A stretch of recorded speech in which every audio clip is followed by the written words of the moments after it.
Greeting, friends. Thank you for joining. We'll play one more song, and then we'll start the webinar. Друзья, спасибо, что подключились. Мы сыграем еще одну песню, и после этого начнем наш вебинар.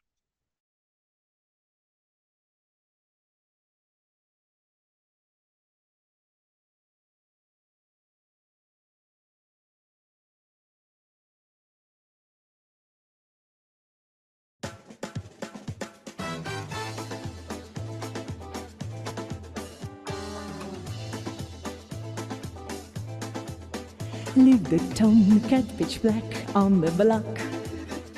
He was hated by all around the clock.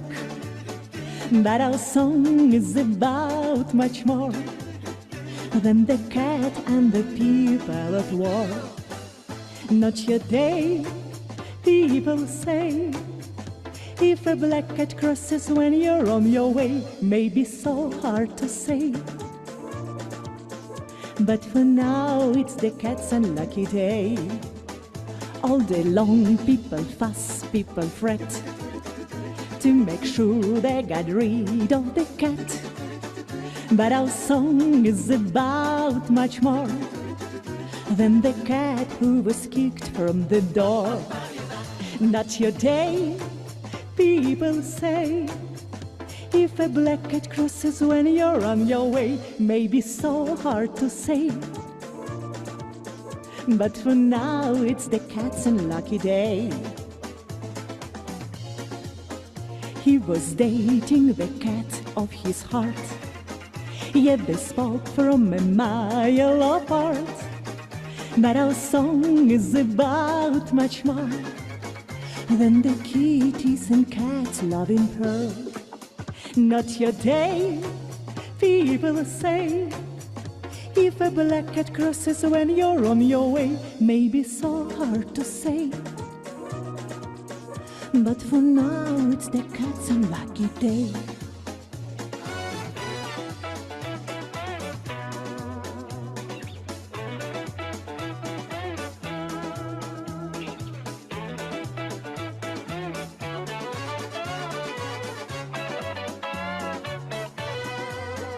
Our poor cat, from the whiskers to toes, was as black as the night's blackness goes. And our song, from the chords to the core, tells the black cat's unending black sores. Not your day, people say. If a black cat crosses when you're on your way, may be so hard to say. But for now it's the black cat's luckless day. Luckless day. Luckless day.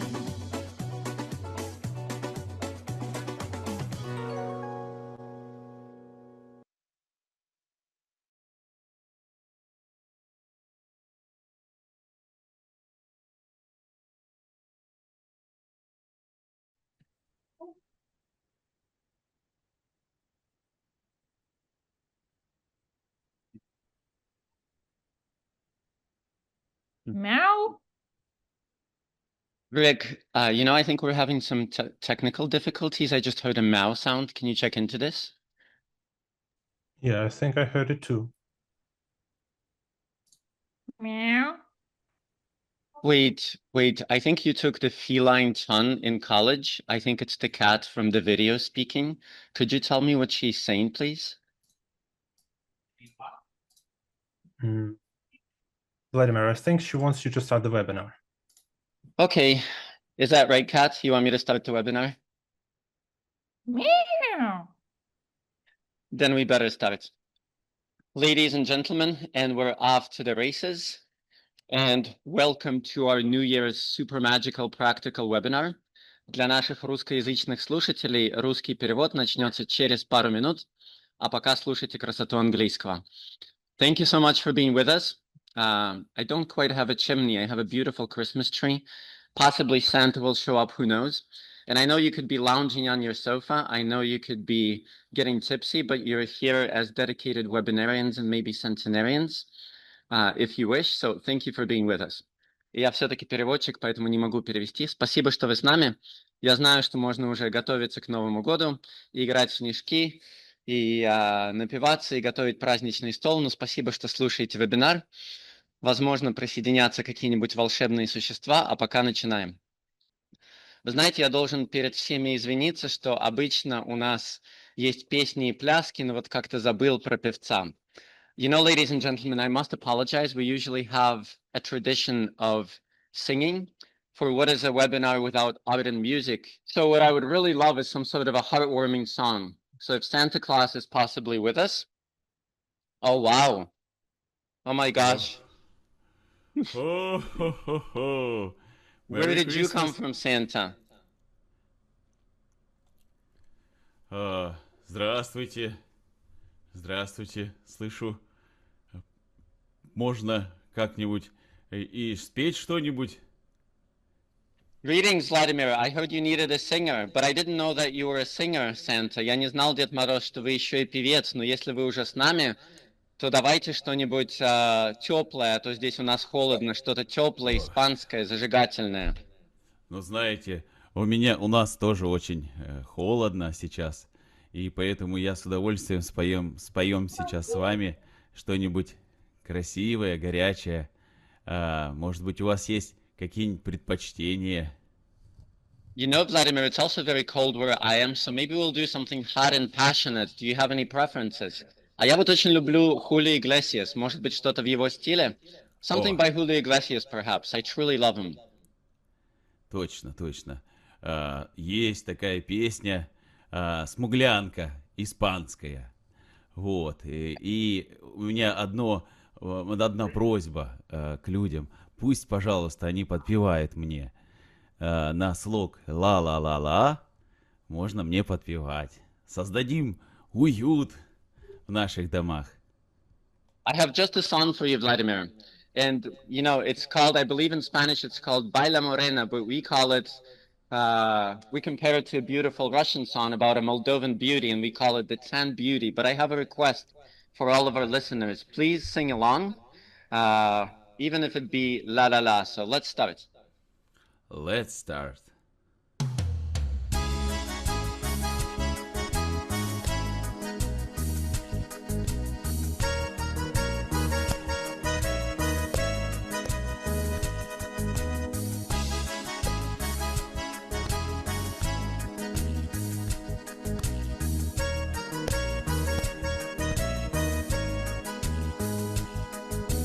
Спускается по склону и по дороге идет танцуя. Сандали дорожной пылью прекрасный образ ее рисуют. Кружатся бесподобно и стан, талия и бедра. Сандали со взором ясным, улыбкой лунной, походкой бодрой. Не что-то от света, не что-то от ночи, не что-то от Индии, не все, что каждый в любви захочет. Танцуй, смуглянка, танцуй свой танец, лучше на свете нету. Играешь бедром и станом, играешь ты тьмой и светом. Танцуй, смуглянка, танцуй свой танец, лучше на свете нету. Манишь изящным станом, меня ты в безумие это. Танцуй, смуглянка, танцуй свой танец, лучше на свете нету.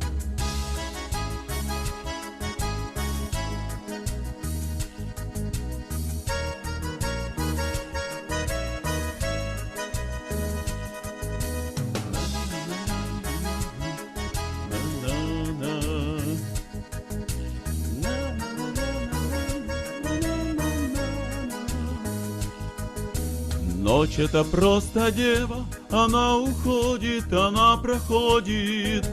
Но музыка не чихнет, танцуют звезды, запели хором. Шоколадная кожа, искрится тело в разгаре танца. Смуглянка в голой блузке, луна уж тускла, рассвет настанет. Не что-то от света, не что-то от ночи, не что-то от Индии, не все, что каждый в любви захочет. Танцуй, смуглянка, танцуй свой танец, лучше на свете нету. Играешь бедром и станом, играешь ты тьмой и светом. Танцуй, смуглянка, танцуй свой танец, лучше на свете нету. Манишь и жаждым станом, меня ты в безумие это. Танцуй, смуглянка, танцуй свой танец, лучше на свете нету. Спасибо. Wow, Santa, or maybe you're the Slavic counterpart of Santa, Ded Moroz. You're awesome. I didn't know you were such a talented singer. Я не знал, что Дед Мороз такой талантливый, а может быть, вы Санта-Клаус, двоюродный брат, такой талантливый певец. Да, Но да, знаете, ам, мне кажется, наши участники просят что-то зимнее, что-то новогоднее. I think our participants want something wintry and magic. What do you say, Santa? And by the way, I can hear myself. Я слышу себя. Если у кого-то включен микрофон, пожалуйста, отключите. Вау, хорошо, конечно. Давайте споем нашу красивую песню советскую. Называется кружится, как же забыл совсем. Ох, старый стал. Совсем забыл. Кружится. Снег Может быть, кружится, кружится, летает. Давайте споем вместе ее с вами. Ну, Владимир, у меня просьба. Обязательно давайте споем с вами сейчас ее. Vladimir, I have just a song for you, and it's called... What is it called? You know, I never thought that Alzheimer's would catch up with Santa, but I'm forgetting the name. It's a beautiful, magical Soviet song. Oh, it's called Snowfall. But Vladimir, I want you to take part. Нет, Дмитрий, я боюсь, если я начну петь, все слушатели сразу же убегут. I'm afraid, Dmitry, if I start singing, we'll lose all our participants. Так что нет. Владимир, я знаю, что вы скромничаете, у вас обязательно все красиво очень получится, самым лучшим образом. Давайте, не скромничайте, вступайте. Как бы вам сказать помягче, Дмитрий? Нет, ни за что, никогда. No, never, not in a million years. Oh, here goes that cat again. Okay, I'll perform, but I won't sing. Хорошо, я согласен, раз уж кошка требует. Начинаем? Вот, начинаем. Let's start.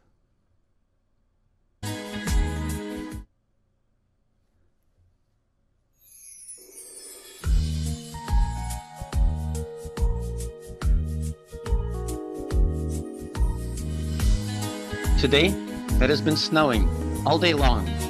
It's falling in quiet flurries. Remember, back then the earth was also covered in snow, the snow of our magical days. It was all around, so sparkling, pristine and white, like a new leaf of life, and it seemed that the snowy leaf was inviting us to write a beautiful story, the story of our love.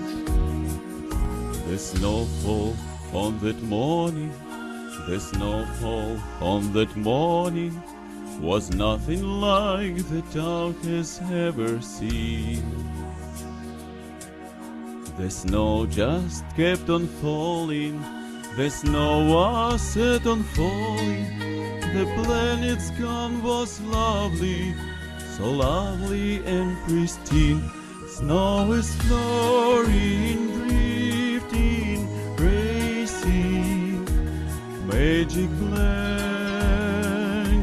in its wake, and the winter a facing, racing all the days before you came. On white and virgin snow, on white and virgin snow, on snow light as streams of bluish hue.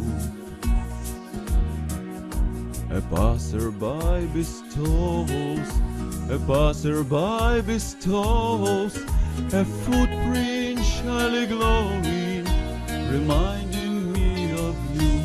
Snow is flurrying, drifting and racing, magic blanket in its wake, and the winter facing and racing the days before you came. The wintry embraces, the wintry embraces will fly toward a distant morning star. I still believe in chances, I still believe in chances, and hope the snow will bring you footprints from afar. Snow is flooring, drifting, racing, magic blanket in its wake, and the winter facing, racing, magic blanket before you came. Just like then, there is snow all around, sparkling white like life's newly turned leaf. And I want us to stroll together once more through this infinite city. And I hope this magical wintry snow will never turn into the snow of our parting.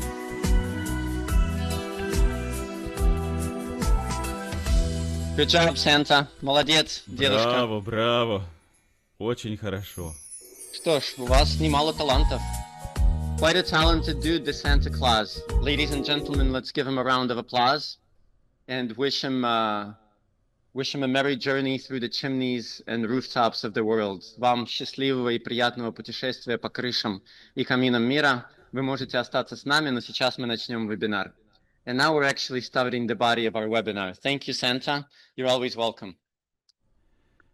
All right, Mr. Rick, let's pull up the presentation, please. And right now we're going to invite an interpreter, a simultaneous interpreter into Russian. Для тех, кто слушает по-русски, сейчас мы хочет слушать по-русски, включим функцию перевода. Пожалуйста, нажмите маленький глобус внизу и нажмите русский язык. For those who wish to listen in English, you don't need to do anything, or you can also press the globe and choose English, and you might need it later when the simultaneous into English starts. So let me know once the interpretation is rolling, and we shall begin. Кто-нибудь из наших русскоязычных слушателей, скажите мне, что работает русский перевод, что включена функция перевода, и вы прекрасно слышите переводчицу. So let's start. That was quite some entertainment. How did you guys like it? By the way, put down in the chat, please, where you're joining us from. It seems like we have a very versatile crowd. And somebody tell me that the interpretation is going. Is it going? Yes, all good. Okay, great. All right, so welcome to the Magic of Practical Dreams webinar. A little bit of housekeeping and how we're going to do this. That's awesome. Wow, Minnesota. Minnesota is where I am too. Okay, so we had the artistic part. Now you guys are stuck with me for about 15 minutes, and I'll share some tips that I have and successful actions about goals and dreams.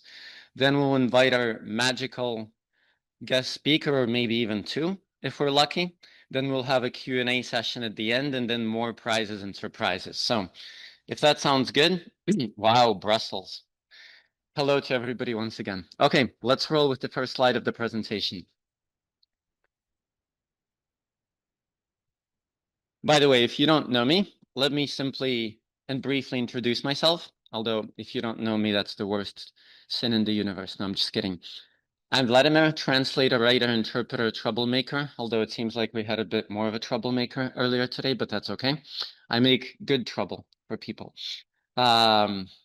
And I teach translation interpreting. I'm a native of St. Petersburg, and right now I'm in Minneapolis, Minnesota, but that's enough about me.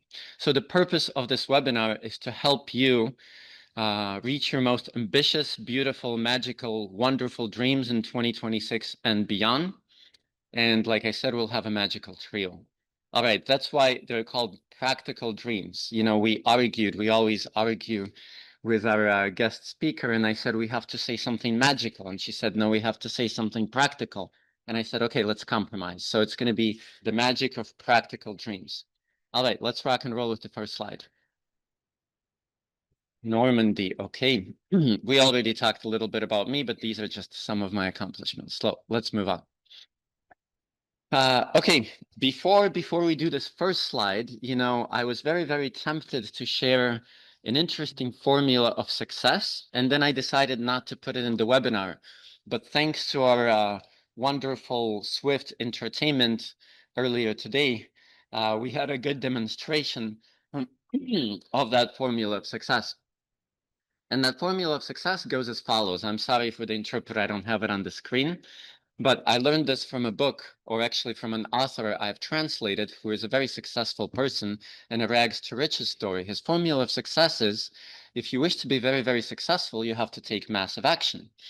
And if you take massive action, critics and haters will come like cockroaches and termites from under the woodwork, and they will try to make your life difficult. And I can tell you that that does happen. But if you persist and if you ignore such wonderful, beautiful people, then you will reach success, admiration, money, and so forth. So that's a good thing to remember. There is no successful person, there is no successful goal who does not get hated on or who doesn't have people who try to stop him in their tracks because they're jealous. So whatever goal reaching method you have, please remember it. But now let's move on to more interesting things. Wow, this guy from Krasnoyarsk also almost looks like Santa. Actually, Rick, back to the other slide, please, because that was just my comment. So setting star-high goals. Seeing Santa sets us a beautiful demonstration. He's flying to the moon or beyond the moon, right? And what do I mean by this? Again, it jives with a book I've translated called The 10X Rule by Grant Cardone, where he says that the mistake most people make is setting goals that are too low and don't motivate them because they're just average, and then not acting enough upon those goals. And another book that I'm reading right now called How Champions Think, in Russian, Psychologia Championov, the author talks about a very similar thing. In fact, he gives an example of a famous basketball player, LeBron James, who came to him and said, I want to be the greatest ever in basketball history. It's quite a goal to want to be better than Michael Jordan and so forth. But let me give you some personal goals, perhaps. Like some of you know that I have a channel called Magical Russian Songs, or actually it's called Magical Songs of the World now. And my goal is that it spreads all across the world, that we have concerts in many countries in many languages, that some of the songs make it into Hollywood movies and tracks. And it's an ambitious goal, and it may or may not happen, but at least it motivates me to continue going and to produce songs, which is a lot of work. So that's my personal example. So when you're thinking of goals, think maybe beyond the ordinary. Think about crazy goals, because they may or may never come true, but they're motivational. All right? Like being the greatest chess player of all time, being the greatest runner of all time, being the greatest interpreter, having the coolest ever family or love. Anyway, let's move on. And this next principle is kind of similar, over promise and over deliver. That's also, I like the New Year demonstration. This actually goes against the grain for most people, because most people would say under promise and over deliver. They're sort of being conservative. But why over promise and over deliver? Because when you commit to something big, you have to deliver. Like actually, I told my team, they can corroborate in the chat. I said, I want more than 100 people for this webinar. And okay, we don't have 100, we have 47, which is awesome. But at least it made us aim high. And being a runner, I remember a running example. I know we have at least one colleague of mine, one athlete, probably more in the audience. By the way, if somebody does competitive sports, running, swimming, or especially extreme sports, put it in the chat, please. Then we're soulmates. But anyway, I was at the starting line in Los Angeles, and I wanted to break 16 minutes for the 5K, which is obviously not Olympic caliber, but it's not bad. And I say to this friend of mine, John, I say, John, I'm going to break 16 minutes. He says, no, not on this course, because it's hilly, it's tough, Vladimir, no. And I said, no, you don't understand. I'm going to break 16 minutes today on this course. And I did. So I overpromised and I overdelivered. So good tip to remember. Let's move on. Okay. This is interesting. Stagnation. Let's define the word. Staying at the same level for a while, not improving. Think of a beautiful, fast-flowing mountain river like the Colorado River. It never stagnates. And then think about some river that turned into a swamp. Not good, right? So this is a principle of life and actually a law of the universe. You always have to move forwards and upwards, or else you stagnate and go down. So check it out. It's actually a black and white proposition. It can't be a compromise. It can't be in between. You're either improving or you're deproving, which is not a word. You're going down. You're going towards deterioration. So it is always, always, always very important to keep improving. And we have actually a very good example in the World Rapid Chess Bystre Shakhmaty Championship that just took place in Qatar, I believe. And the Blitz Championship is happening right now. And Magnus Carlsen, who happens to be one of the chess legends of modern chess and ever, he just won the World Rapid Chess Champion. And he won the world championship many times, the classical chess, and he stopped. But he doesn't stagnate. He continues playing. He keeps his rating, and he keeps participating in tournaments. And yesterday or the day before, he just won the Rapid Blitz Championship. So whatever you're striving for, the next goal, the next year should always be at least a little bit better or a lot better than the previous. And when I show some of my goals, you'll see. Okay, let's move on. Massive action. We already talked about this, and Santa is a perfect demonstration. But why massive action? Because people very often underestimate the amount of action that it takes to do something. And it's not always their goals that fail them. It's their underestimation of efforts. Like, for example, to make this webinar happen, it took a lot of action.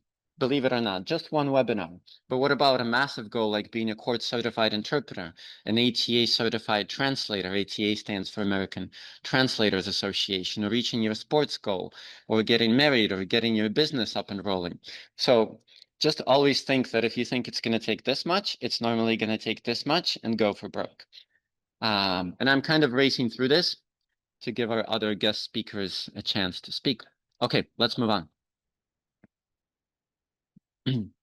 Yeah, this I had to share being a chess player.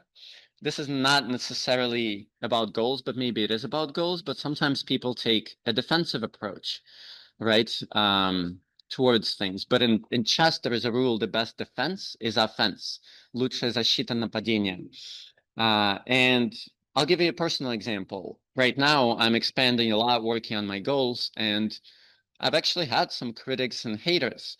And instead of being on the defensive, yesterday I recorded a video for my channel about ethics, about gossip, about being a friend to yourself. And I addressed all these things. And the moment that it happened, actually we have critics to thank for this webinar, because I thought to myself, what would be the best response to critics and haters?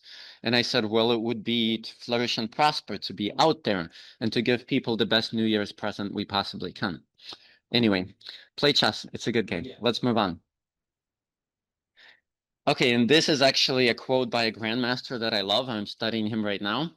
And I just heard this in a course and I thought I have to share it. If you want an illogical result, your actions must be illogical. And he was actually specifically talking about beating stronger opponents. Like if you're playing against a stronger chess opponent, what's the logical result? You will lose. So if you play logically, you will probably lose. Therefore, to win, you need to play illogically. And I think that this segues and relates to any area of life. You know, if you want a big dream, what's the logical outcome? It's not going to happen. But if you want it, right, then you have to act outside of the box of logic, if that makes sense. Think of your own examples. But right now, for example, one of my goals for next year, I'm jumping ahead of myself, is to pass the Spanish federal exam, not the state exam, but the federal exam. And why should a Russian English speaker pass a Spanish exam? So I have to sort of act illogically and maybe do more than a Spanish speaker would do. Anyways, let's move on. Another quote by the same grandmaster. Yeah, this guy. He's, by the way, Ukrainian, and he is, to me, so far the best chess teacher that I have found. If you realize, I just love this because I'm a professional rule breaker. If you realize you may not do something, you should figure out how to do it anyway. By the way, for translators who are with us, notice this. He actually said in his quote, may not, but I think because he's a Russian speaker, he might have meant не можете, if you cannot. So since I don't know what he actually said, I put it cannot or may not. And if he were an author that I were translating, I would clarify, Igor, which exactly did you mean here? Did you mean may not or cannot? But both work for me. Yeah. So for example, poetic translation is a great example. Like people say it's impossible to translate poetry. It's impossible to break the 4-minute mile, to run a mile in under 4 minutes, which was done in 1954. And the people who got successful and famous usually think about how it's possible to do the impossible. Or actually, one of my favorite quotes as well by a great Russian Tsar, Peter the Great, after he defeated 2 Swedish warships with, I think, like maybe 30 rowboats, and he said, Небываемое бывает. The unhappenable happens. That which can't happen does happen. Okay, let's move forward. Onward and forward. Okay, good. And before we do an exercise, I'm just going to share my approach, which happens to be similar to this dude, Grant Cardone, who is a entrepreneur and a teacher of success and sales. And I'm not big on planning. That's why I invited our next guest speaker. You know, we're different like fire and ice and air and water. She's a master of planning, and I'm a master of, I don't know, talking eloquently. But whenever I have a goal, I just act on it immediately. And that's something that was reinforced in me by Grant Cardone. If you have a wish, a thought, a goal, don't let it sit there. Like, even if you don't know the perfect plan, act on it. And we're going to do an exercise for it just right now. Okay. Let's move on. Okay, so these are some of my examples, and then we're going to do the exercise. I thought to myself, I'd like to run a marathon. The marathon was in 3 weeks. I called my former high school coach, Mr. Shandel. I said, Mr. Shandel, what do I do to run a marathon? He said, well, Vlad, you're crazy, but if you want to run a marathon in 3 weeks, do a 12-mile run, a 16-mile run, and a 20-mile run, and if you can accomplish that, you'll be good. And in high school, I think the most I ever ran was maybe 8 miles or 10 miles. So I did just that, and I ran a 3:15 marathon. So what the heck? Why not? The core test. That's actually, I'm not the culprit. My mom here is the culprit. Right, Natasha? And she signs me up for the core test, and she says, well, in a month you have a core test. And I was like, okay, why do I even need it? But I guess I'll study. So I started studying every day for an hour, and I passed it. You know, so just one step towards the goal. With ATA test, I actually didn't prepare at all, which I'm not advocating, but actually I did prepare because I was working for a company for several years, doing all of the Russian to English translation. So I didn't prepare formally, but I prepared by living. And actually the best advice I ever got was from a colleague at the ATA conference. I sat down to them the night before, crazily nervous, and I said, what do I do? How do I do this exam? And she said, her name was Laura Friend, so she was indeed a good friend. She said, Vladimir, if you haven't prepared, then just translate like you usually translate. There's nothing you can do right now. And I did, and I passed. When I decided to write a book, Translation Trilogy, I found an editor and I said, will you help me write a book this year? She said, yes. I started writing, and in a year I wrote a book that is about as big as War and Peace. So that's it. I didn't know how I was going to do it. I just started and it came about. So that's my successful modus operandi. And I'm sure that our next guest speaker will teach us some very clever ways and tricks of making this happen.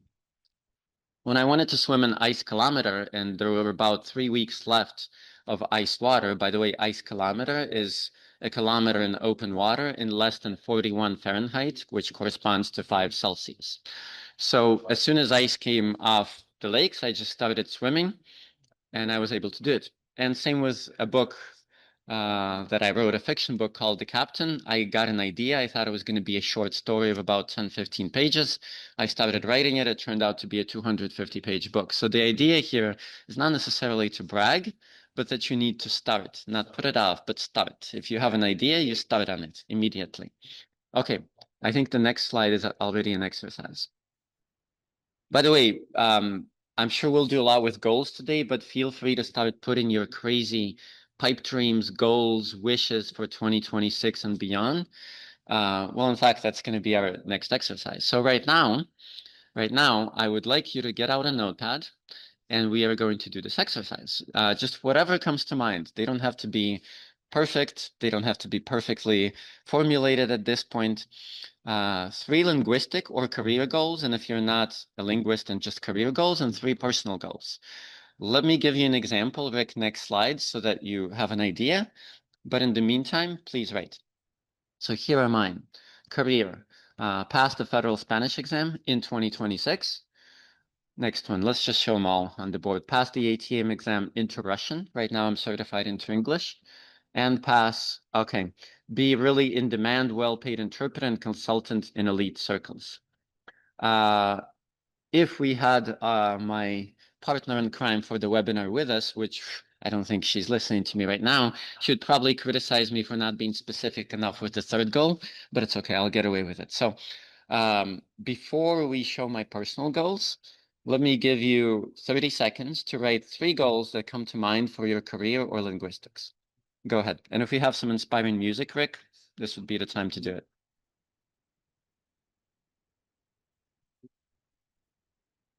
I prefer if you also do it in a notebook with a pen. Yes, please share it in the chat. That would be awesome, and we'll each support each other. But there's something magical about taking a pen to paper and writing it in a notepad. It might just happen. So go ahead, but please feel free to share them in the chat. I would love to see. There's only one rule. Nobody may doubt or disrespect or criticize the goals of another. So otherwise, please share them in the chat. And please write down 3 career or linguistic goals. That's awesome, Natalia. Great. PhD degree, scientific paper exam. Okay. 15K a month. I'm with you, Dimitri. My goal is somewhat similar. Why not 150K? Okay. Well, hopefully you guys wrote down 3 goals. If you, for some, I'll give you actually another 30 seconds. Go ahead. But this should be a quick exercise. Whatever comes to mind, you can change them later. Okay, she heard everything. Okay, let's do 3 personal goals. Let's show mine. And obviously I have more career goals, but we don't want to overwhelm you. Swim an ice mile, an ice mile and a nice mile and with a smile. I've already swum an ice kilometer, a nice mile is a little bit tougher. Break a running PR.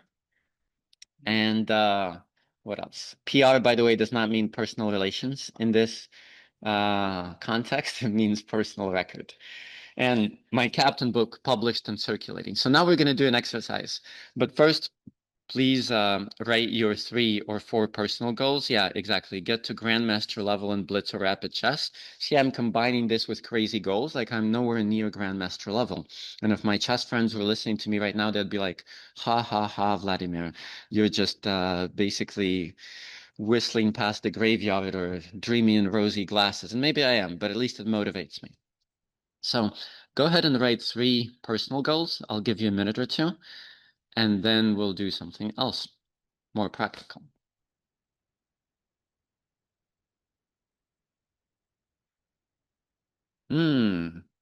That's great. Someone is going to do, I believe it's fasting for 9 days. What exactly is целебное воздержание? Is that это голодание? Is that fasting? Actually, I'm fasting too right now, though I prefer to be feasting than fasting, but it's okay. Hopefully it'll make me fast. Poor interpreter. Actually, and yes, thank you. Thank you to our interpreter. She's actually very good. I heard her yesterday, and we'll be interpreting to English soon. Okay, so hopefully you wrote down 3 personal goals. Let me give you, now we're going to do an exercise. Let's show the next slide, and then we'll go back to this slide. What I'm going to ask you to do is take the goals that you wrote and ask yourself, what is one step that you can do towards those goals today, but I'm feeling kindly, so tomorrow is okay, just before the end of the year. Today or tomorrow, preferably today. Each of the goals. So let's go back and I'll give you an example for mine. And I want you to write along as I'm speaking. So for pass the federal Spanish exam, I intended to actually have a Spanish class right after this webinar. Unfortunately, my teacher was feeling a little bit under the weather, but I will either do a Spanish class this year or at least watch a Spanish movie in very good Spanish and check for any terminology I don't know. Pass the ATA exam into Russian, start reading a book by one of the Russian classics, not just something modern pulp fiction type stuff, but actually written in good Russian. And it's obviously my native language, but that doesn't mean that it can't be improved. Be a really in-demand, well-paid interpreter and consultant. Well, actually, the webinar I'm doing, we're in the middle of it right now. Getting yourself out there, getting your name known, definitely helps that. So, and I'm letting you guys know, I'm a Russian, Spanish, English interpreter, and a consultant, and a trainer, and let me be your number one pick. So there you go, I just did my step. It doesn't have to be complicated. Personal. Swim in ice mile. After this webinar, if time permits, I'm going to Lake Superior to swim today. And tomorrow I will do between 20 and 30 minutes in the cold tub. Actually, between 25 and 30, because I already did 22 last time, so I have to up the ante, right? Increase the result. Break a running PR. Do a mile test between today and tomorrow. Cry at how bad the result is, but at least have a benchmark. Captain book published. Well, actually, the way that something gets successful is it gains attention. So if anybody wants to read my Captain book in Russian, it's your New Year's gift. Send me an email and you can read it. And at least more people will be reading it. Get to Grandmaster level tonight, go play chess and use what I've learned. So hopefully that gives you an idea. These steps don't have to be complicated. They can be simple. Hopefully you had a chance to write down the step for each one of your goals. Feel free to put them in the chat. And now we're going to move on to one last exercise before I transfer the microphone to our magical cat. That we already did. It's the same cat. No, I won't even go there. There's a famous Russian poem called Lukomoria, which talks about a cat, but that's a he cat. I think our magical cat is a she cat, so it doesn't quite work. Maybe it's his wife. Okay, so now what I want you to do is write a mini project that you can accomplish before January 14th, or at least get moving on to move closer to your goals. We're not going to do it for every goal. We're going to do it for one linguistic and career goal. And I'll give you guys a minute to do that for each one. Let me show my project. And again, I'll probably get criticism from our lovely guest speaker for not being specific enough, but hey, that's okay. My Ice Mile project is actually more specific. So set a date, end of March, April, before water turns not icy anymore. Set a place, probably Lake Minnetonka or Lake Superior. Through the winter, train to get faster because, you know, if you can get out of the Ice Mile faster, it's less cold exposure. Through the winter, train cold exposure. Doesn't even matter. If I'm in Mexico, I'll have to take cold showers or something, or find an ice bath. Once the lake's on thaw in Minnesota, jump into cold water, set up a safety team.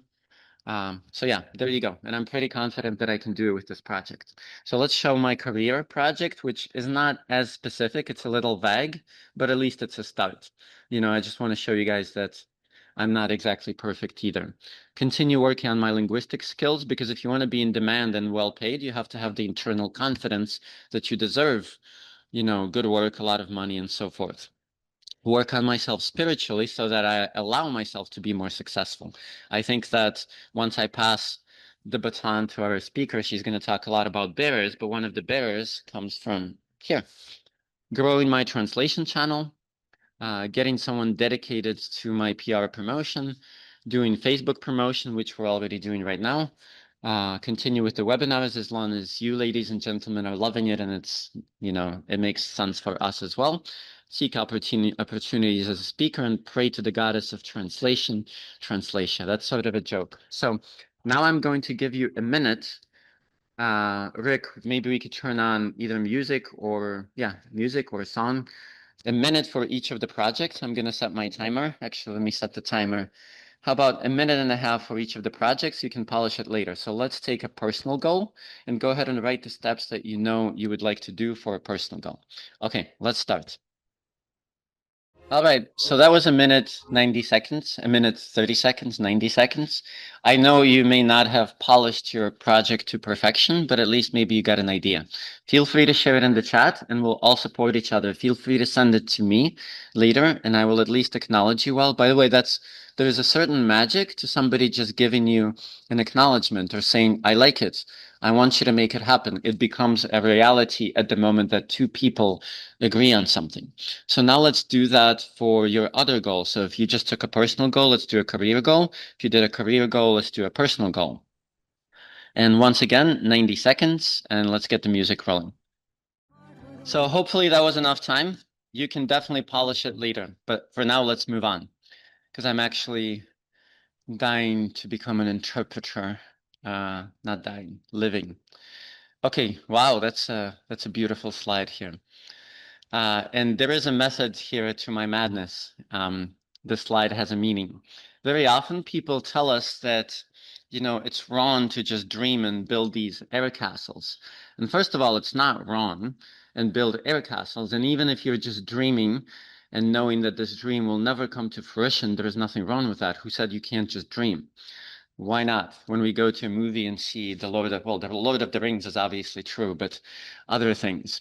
There's nothing wrong with dreaming, but sometimes what is wrong with dreaming when you want to accomplish those dreams is not exactly knowing which airplane to take to these air castles. So what if you could build a ladder with a red carpet that would help you approach that air castle? Exactly. And since we have a red carpet, and since we're talking about making dreams a reality, it is almost time for me to bring on our next guest speaker. But let me give a word of introduction, because she's going to be specifically talking about building staircases with red carpets to your castles. But let me give you, ladies and gentlemen, a word of warning. If you want a peaceful, quiet, serene life lounging on your sofa and on your couch, then you better disconnect right now. Because she is not a girl to mess around with. Welcome. Oh, hello, guys. Hello. Monica said something. She's already said something quite a few times. All right. Well, the floor is yours. And in fact, I think we've been working on English, so your English is so good you don't need me as an interpreter. Haha. Haha. I like your haha. Okay. Hello, guys. I'm happy to be here and happy to see you all. That's great. And I understand that you already do something for your future, for your goals. Thank you, Vladimir. You did a little bit my work. So Sorry. today I will be lazy. Ha ha ha. Okay, good. But now I do have a serious question. Do you want to continue in English, or do you want me to become an interpreter? We will take interpreter. Okay, so what we're going to do now, ladies and gentlemen, is Vladimir, the lecturer, is going to disappear. What a relief. And I'm going to turn into your interpreter and give our other wonderful interpreter a break. So if you have not, switch into the English channel. I don't mean the one between England and France. I mean into the English interpretation channel. And if you're already in there, you don't need to do anything. But now I believe Rick is going to make me an interpreter, and I will start speaking, and Catherine will start speaking, and I would like an acknowledgement in the chat that you can hear me as the interpreter. All right, Rick, whenever you're ready. Excellent. Excellent. All right.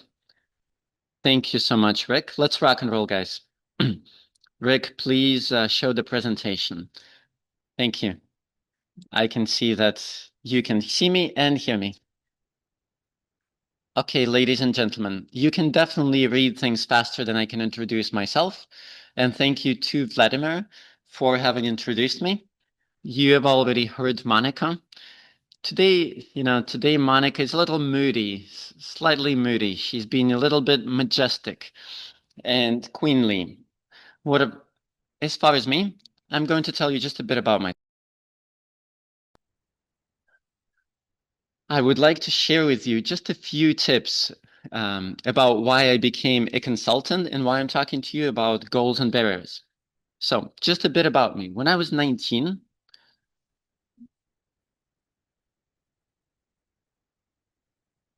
I decided to write. I decided to write a necrology, a diary, when I was 19. At least this was one of the tasks that we had at the university, because you wish to show how cool you are when you're writing about yourself, how much of a legacy you leave behind you.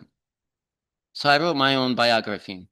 And goals and dreams don't leave me, despite the fact that I've worked in IT, despite that I've done many, many different things.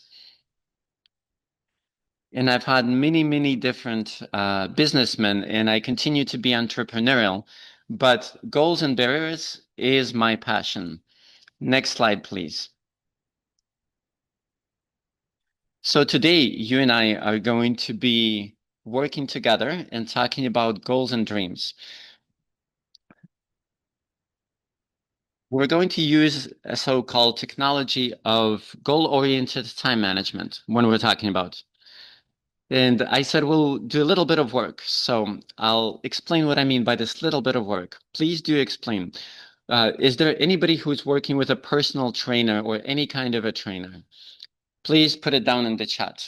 So a plus sign if you're working with a life coach or a personal trainer, and a minus sign if you're not. And I'm talking actually specifically about sports, not life coaching, sports. Do you do sports? Do you do any sort of athletic endeavors? So if you do, please put a plus sign in the chat. Not so many people. Okay, but I see a few.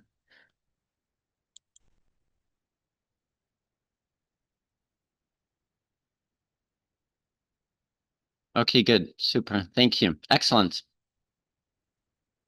But you know for sure what a trainer does. What does a trainer do? At the moment, when a person comes to the trainer and does the exercises, what is the trainer doing? What is their role? What is their function? When a person is running or doing exercises, what is the trainer's role? I'm curious. Honestly, I am.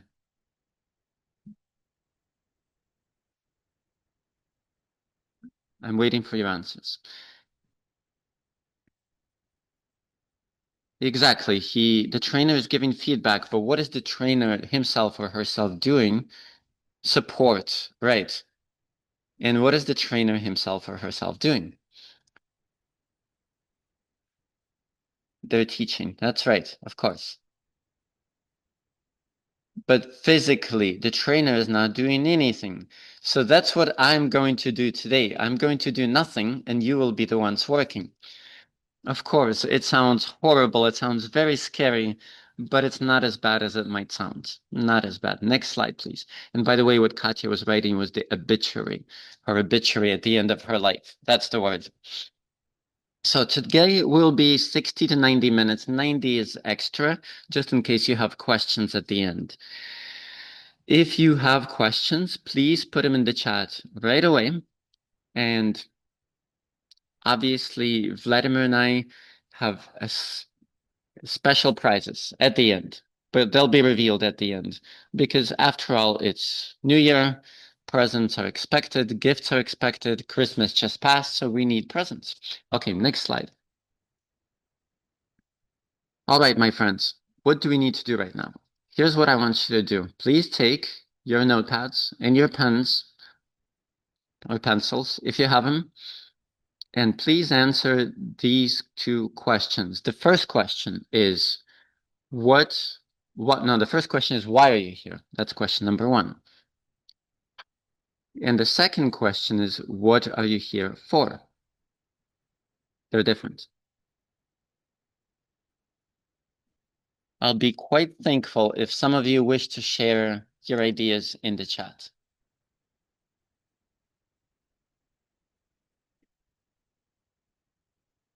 Exactly. Thank you so much for your answers and for your previous answer. Yeah, the trainer, exactly. That's the right answer. They're correcting the process, but they're not doing anything. Quite physically, they're doing nothing. It's the person who is exercising and sweating, and the pulse is going up and racing and so forth, but the trainer is not doing anything. Okay, the current answers, we're interested in listening to people. Good answers. Good answers. Thank you. But in truth, these two questions are quite important. I ask them for a reason. Next slide, please. Next slide.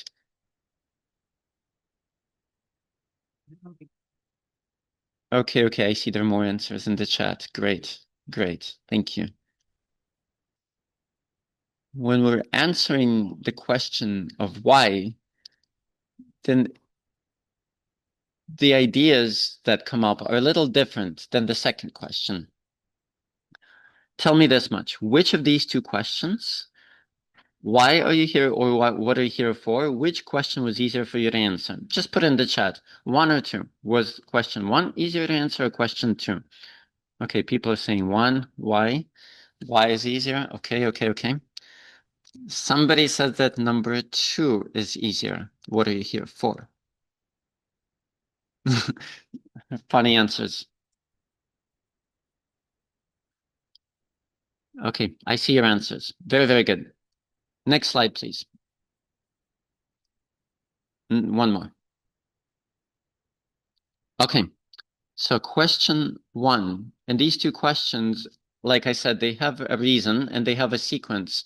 The sequence is intentional. So, and it's not for nothing that we ask ourselves these questions, and these questions do arise when we speak of dreams and barriers. So question 1, the question, why are you here, deals with barriers. Why are you here? What is it you have to tackle? What is it that you have to deal with in order to obtain or accomplish something? And the second question, what are you here for, relates to our goals. And this second question, what for, is a magical, beautiful question, because when we ask ourselves this question, when we truly fathom and understand our goal, why we need a certain action or step, why we need a certain meeting, what we need a certain business or endeavor for, when we know the reason, then it becomes much, much easier to do these things. All right, let's move on. Next slide, please.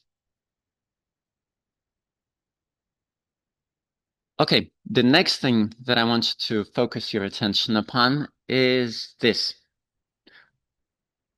What exactly is goal-oriented time management?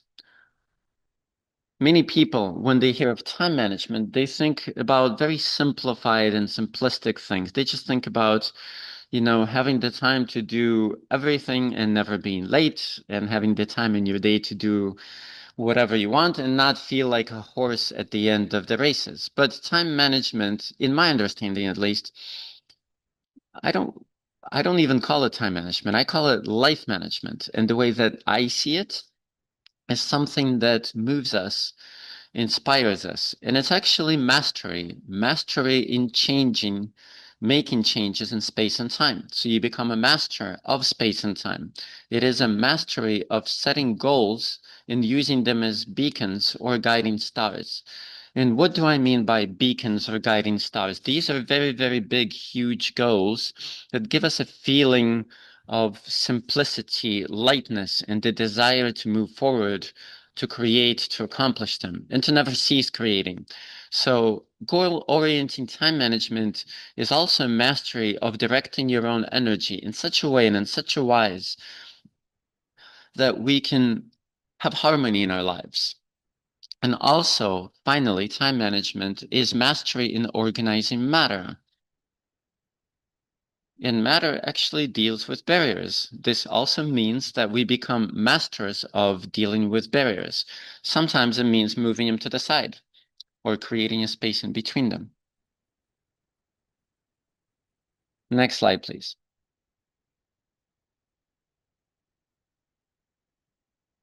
And this is how I see it. This is how the technology of time management actually is symbolized. I don't want to write a lot of essays and a lot of words, but I'm going to talk to you about 4 steps.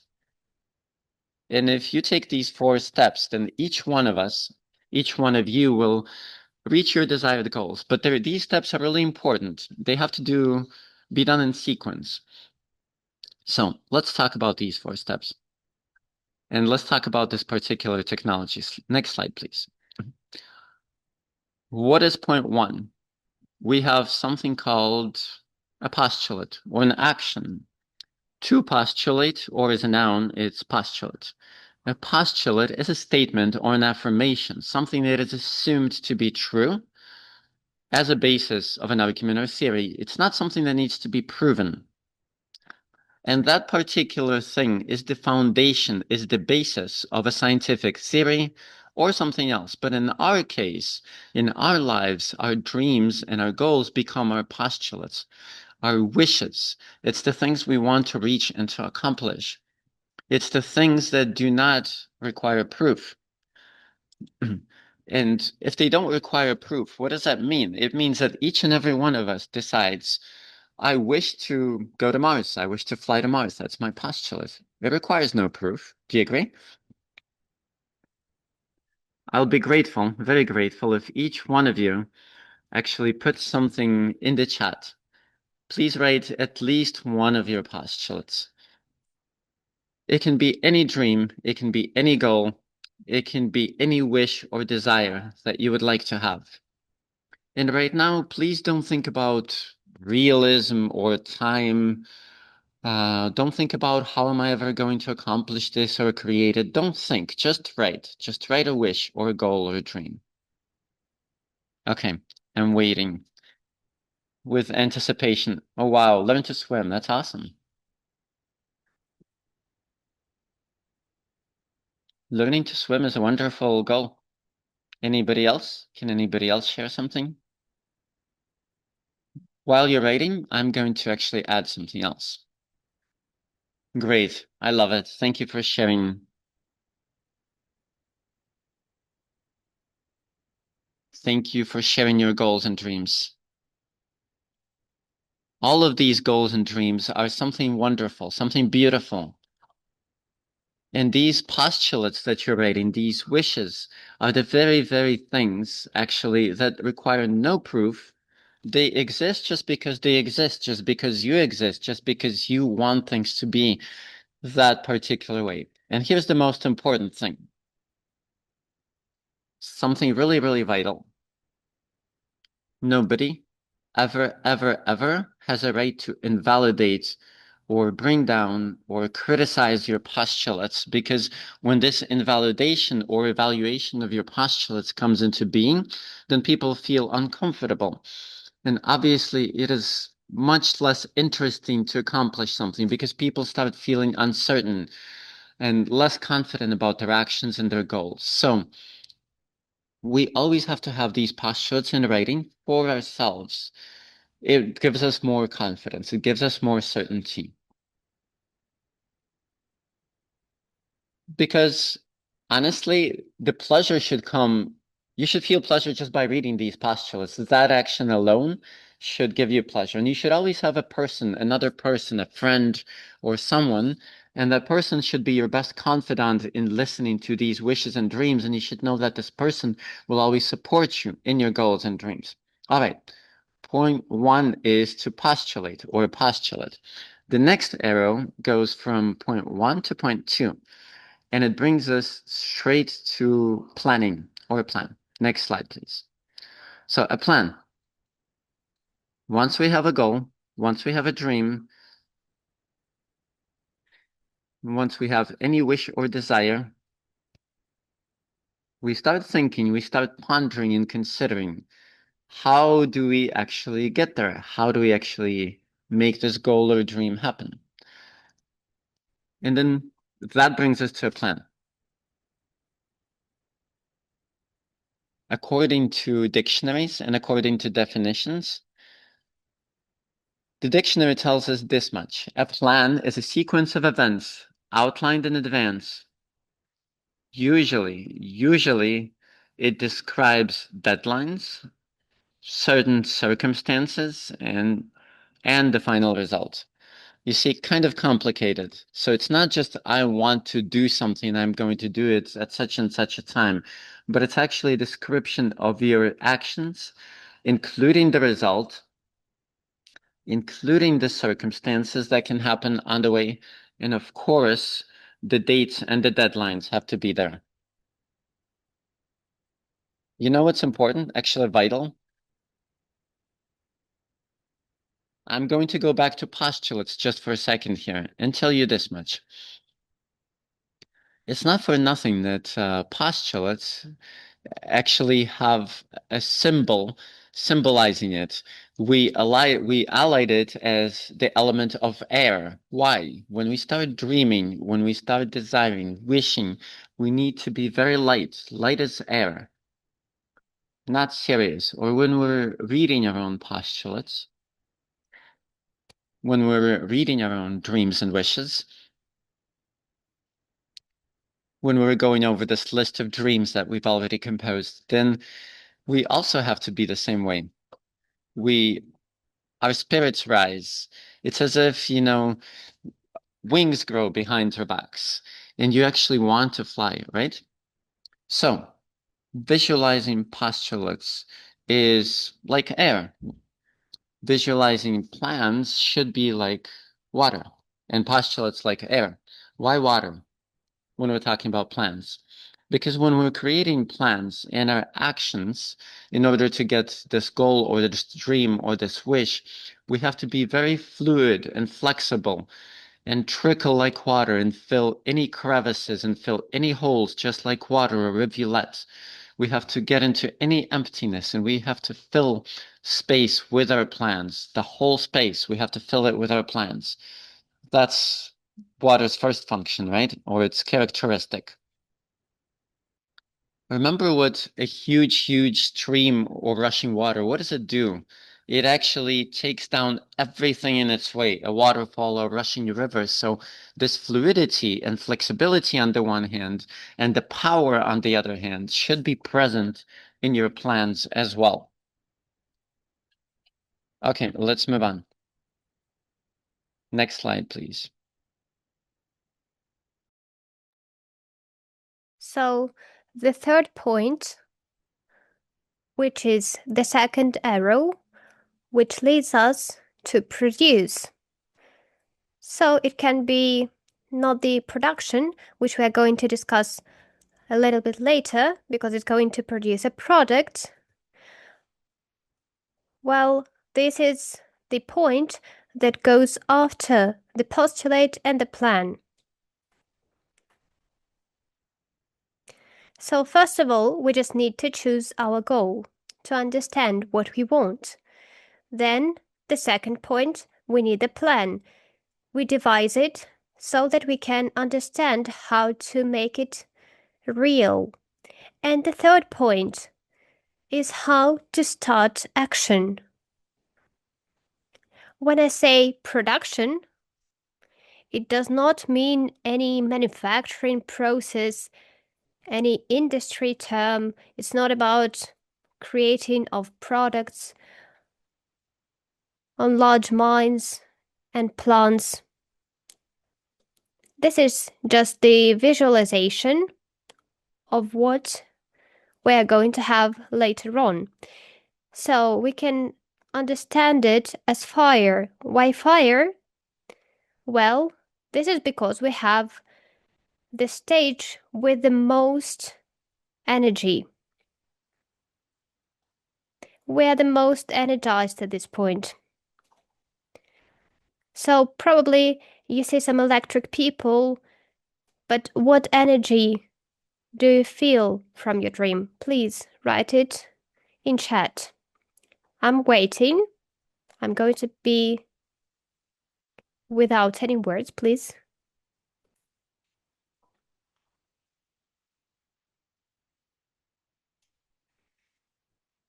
So let me share my point of view. What do I do when I see some action, when I see another person acting? I see just a burst of energy in myself. And when it is a rapid process, then there is massive energy, sort of solar energy, which is rampant. So based on such energy, which one person might create just by action, perfectly explains why we have fire as visualization of this stage produce. In contrast, when we have the person who is always busy, focused on one single aspect, then of course the result, the achievement, is inevitable. So please let me note that we have the first diagonal connection between 1 and 3. It's going to be very clear. Fire cannot be burning without any air. Right. So what I want to say is that when we are extremely vibrant with our goals, with our actions, we might forget the initial design of what we were supposed to achieve. So action just absorbs us. It means that from time to time we have to come back to our postulate to get some air, to breathe in some fresh air, to keep doing the right thing, to be in the right action. Sometimes you hear the expression of burnout.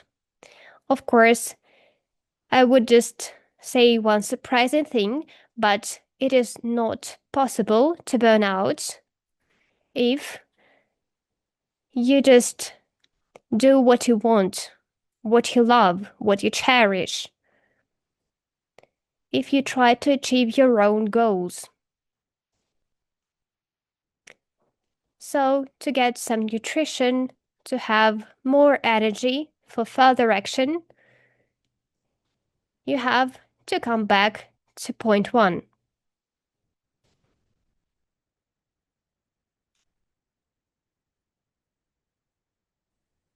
Okay, so here's point number 4. And here's the last important element, the last important aspect of our formula, and that's the result or the product. They're synonyms. It's something that has been created as a result of taking a certain process or action. And when we visualize the product, it's Earth. Why Earth? Because we definitely feel it. It's tangible. It's something we're standing on. We can feel it. We can see it. It exists. It is visible and everybody can see it. All right. So when we have a product, when we have a result, then we can actually brag about it a little bit and feel proud, and other people will see it for sure. And I would like to direct your attention to this particular fact. There is actually another diagonal between a plan and a product. You see that line? And that line that goes between the product and the plan, it actually helps us. It helps us take certain actions. But before we talk about this diagonal, I want to comment on something else. Look at this. We have a circle, and this circle connects these 4 points. It's broken in one particular point. And when we have this break, there's a different arrow. And this blue arrow, here's what it shows. It shows us this one thing. We always need to compare. We need to compare what we wanted and what we got. And only when we compare these two things, when we compare data and information, only when we compare the results to our desire can we really evaluate and answer this one question to ourselves. Did we get what we wanted or not? So the second diagonal, here's what it means. It only becomes valid, or it only starts going into force when we received something slightly different than what we wanted. Let me explain. There's an interesting rule here. We as people who are dreaming, who are striving for something, we always need to remember this rule. And here's how it goes. When we receive a certain result in a certain sphere of activity, we always need to compare it to our postulate, to our initial desire, right? To our thought, or to our goal, whatever you want to call it. Never, never, never, ever, ever, we should never agree to a result or a product that is less than what we actually wanted, less than what we postulated. And this rule is infallible. It's absolute, and it gives us an ability to grow and to develop. And when this product is less than what we expected, we don't agree to this and we move on to something else. We move on to plan B, which means that we rise up through this diagonal line to point 2 from product to plan. And we need to sort of streamline our plan or change it or modify it. Because if we didn't receive what we wanted, then something we did wrong, something we planned wrong, right? Something that needs to be corrected. So the plan needs to be qualified, corrected, go back down to 3, work, produce, get another result, and then compare it once again to what we wanted. And if we do this cycle, if we repeat this cycle and follow this formula, then believe me, ladies and gentlemen, you will have your product. Okay, so we took a look at these 4 elements, quite literally speaking, but now I have a question, and probably you still have a question in your minds. Next slide, please. So we've talked about these different things, right? About this formula. We have a posture, we have a plan, we produce or we work in order to receive a product. Of course, we have this product, but when do goals come into being and when do barriers come into being? Please share it in the chat. Where do you think barriers and goals come into being in this formula? I'm not giving you any hints, but if you've heard about this or if you know, put in the chat. But if any of the listeners know this formula or this technology, then you're allowed to hint. Okay, Dimitri is telling us something. Thank you, Dimitri. Thank you very much. Okay, got it. Understood. You're right. I agree. I like your answer. Let's keep the answers coming.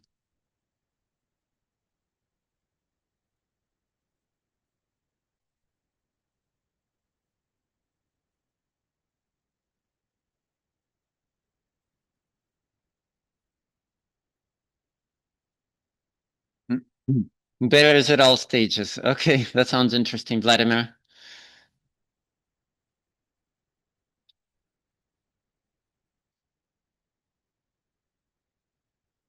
Okay, I see that the answers are coming, but I'm expecting more. All right, let me open up the cards. Let me be honest with you here. Next slide, please.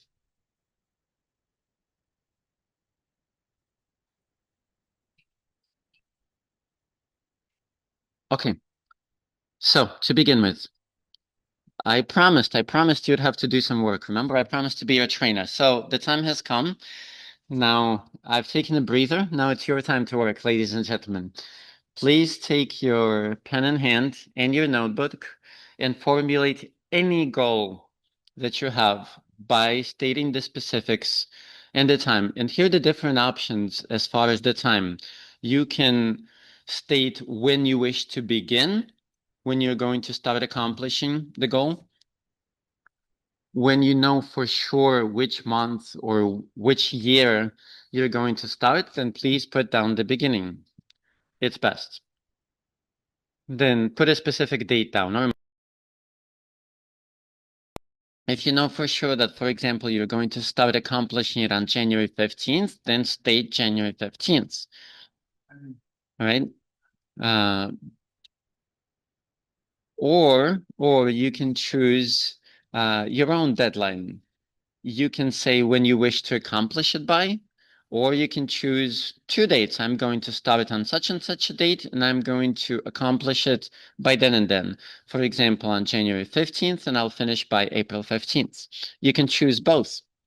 Or the third deadline is when you're going to have the result. So the 4th point, right? The product. So to reiterate, we have these 3 different options: when you'll begin, when you'll get the result, or both. And after you have done this little exercise, please do write it in the chat. And actually, please put a 1 in the chat that you have done the exercise.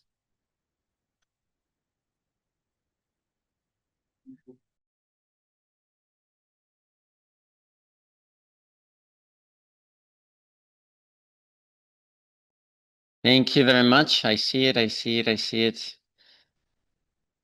I told you guys, Vladimir did most of the work. Thanks, Vladimir. You already have your goals. That's awesome.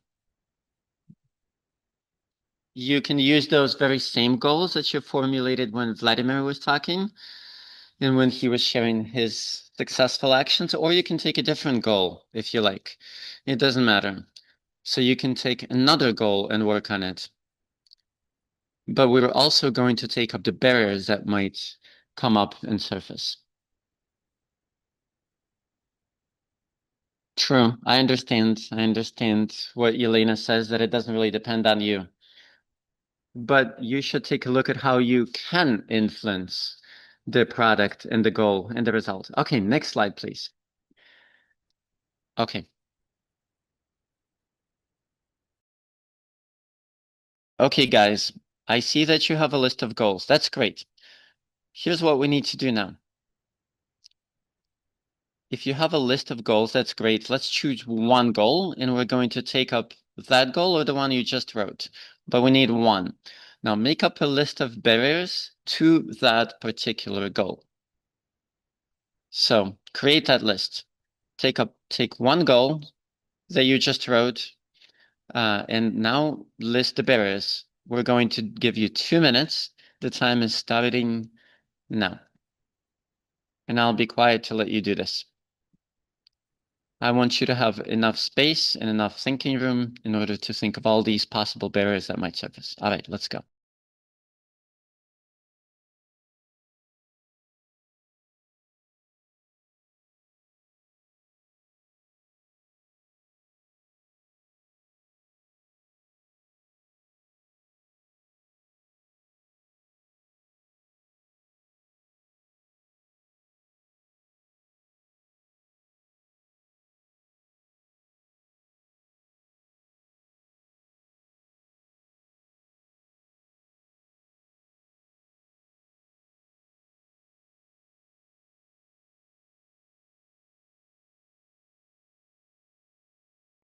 And to Yelena, for example, you could catch somebody from personnel or somebody from HR, and you can talk to them by the elevator and have your raise or have your wish. So you can always influence a situation.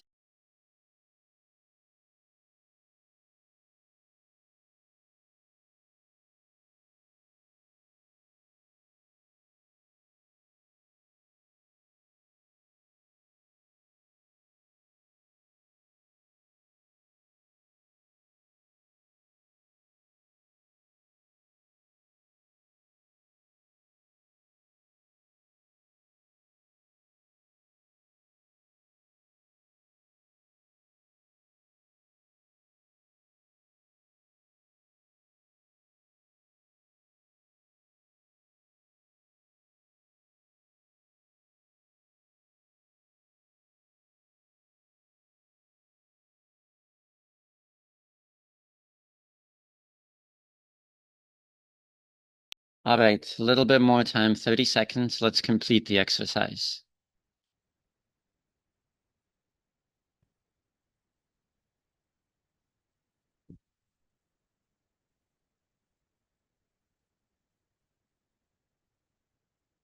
Okay, 15 and counting down.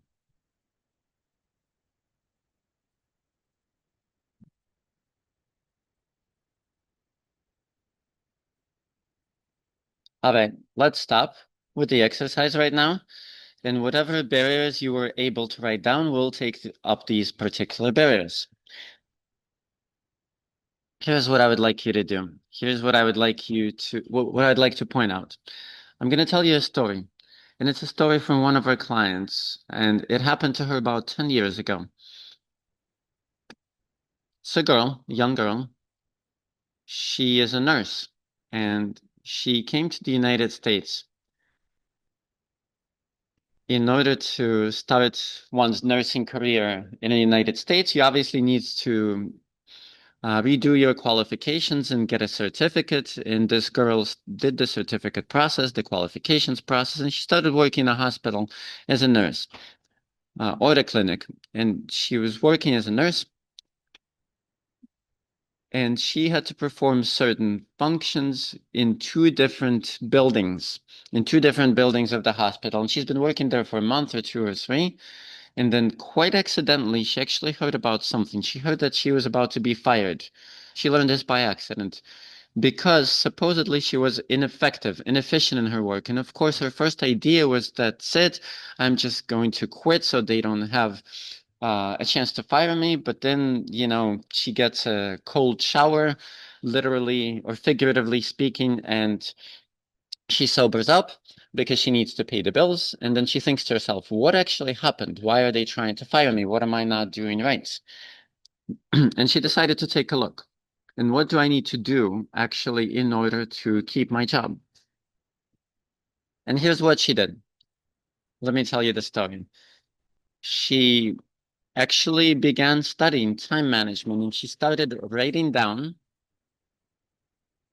what she is doing every single minute of every single workday. She began writing this down and calculating up this work time and her actions. When she accomplished this action, when she wrote down the first day, she was able to see that 50% of her work time, she was actually running circles. She's going from one building to the other, from one to the other. And naturally, the tasks that she has at hand and the tasks she must accomplish, she wasn't accomplishing because she's spending a lot of her time just moving, physically moving, because this time disappeared as she was moving from one medical building to the other. And our client, honestly, she couldn't even believe her eyes. She thought, okay, this day must be an exception. This can't be happening all the time. And she started writing this down daily for a week, for a whole week, writing down her schedule and writing down her actions. And after she had this database, so to say, in order to analyze this database, after each of the 7 work days were written down, she saw that actually, yes, her duties were delegated in such a way that she had to perform some of her duties in one medical building, then she had to run over to the other medical building, and she had to go as a shuttle between one and the other, and she was losing, in fact, 50% of her work time going between these 2 medical buildings. And so she realized that, one, why she's so tired all the time? Because honestly, before she hadn't seen that, because I mean, she's a nurse. All she has to do is just give shots or bandage people up. And why is she even tired? And the second point that she was able to see by writing these things down is she actually took this database or this calculation of her work time. She came to her executives and her managers and she said, look, guys, I looked at my schedule and I see that every workday I have to do all these movements and it's not exactly efficient. And 50% of my time is spent running between these buildings. How about, can you please shift my schedule in such a way that half a day I'm in one building and half a day I'm in the other building? And the bosses that she came to, they were actually surprised. They looked at her notes. They compared it to their own schedule, to the schedule they had. And they said, you know, you're right. You're completely right. Let's do this. And they delegated her day and her schedule in such a way that she was spending half her day in one building and half her day in another building. And then everything was great. And her productivity and her efficiency rocketed many fold. And a little bit, they came to her and they said, we want you to be a supervisor nurse. And actually, a month ago, she was supposed to be fired, and now she was being promoted to a leader nurse or to a senior nurse. And the reason that I wanted to tell you the story, specifically the stories for you, Yelena, because of your comment, right? Just take a look at how you can go around this barrier. Because it's not necessarily that every time you have to surpass the barrier head on or directly. Maybe you need to go around. Maybe you need to get a little bit clever. Maybe you actually can talk to the right people and catch them in some life circumstances. Maybe it's a coffee with them. I even said something, right? Try to talk them by email, right? You always have a way to reach the people you need, or to surpass that hurdle and jump that hurdle. When we come up against barriers, we have to be a little bit non-standard and illogical in our thinking. Vladimir has mentioned this. Okay, now let's go to the next slide.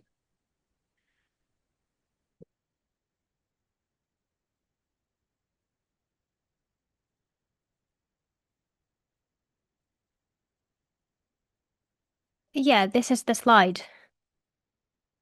Very often many people say that sometimes there are occasions when we have barriers during the stage of action. When we act, then we instantly have barriers. We encounter them all the way because there seems to be an obstacle, a wall, a place where it's impossible to continue. Nevertheless, I'm going to disappoint you. Before moving on to the answers,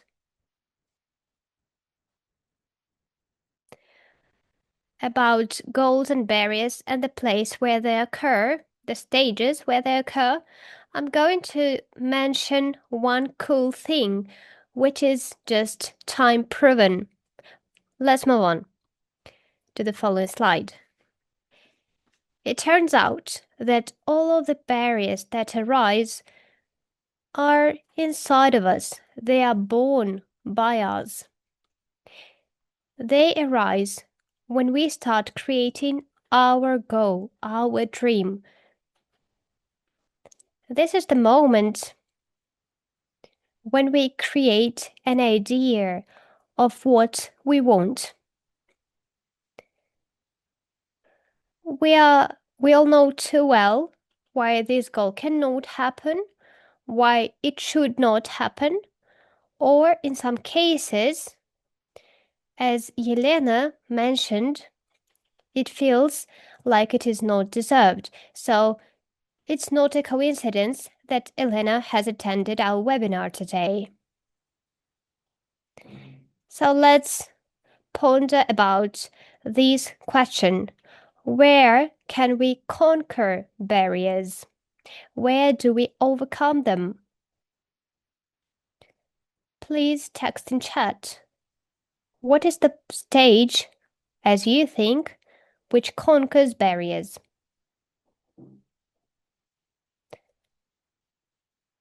I'm reminding you that 1 is postulate, 2 devising plan, 3 creating action to achieve what we want, and of course, number 4, the result, the product. Yeah, I see 2 correct answers already. That's right. Let's move on to the next slide. This is it.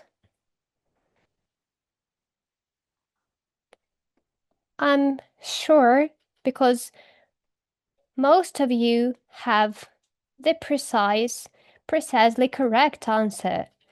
Because the moment we start creating our goals, the moment we start thinking of them, we meet barriers. So they occur at the same time, and this is the very first stage. Just when we are trying to postulate. As for stage number 2, as some of you have answered, I'm not going to claim that you are correct this time, because in some cases, you can just experience the outcomes, because the barriers do not arise at this stage. We just have the second stage to understand how to devise such barriers, how to divert them, how to avoid them. So just to have a different understanding of how exactly we want to achieve what we want. So this is what stage 2 is for.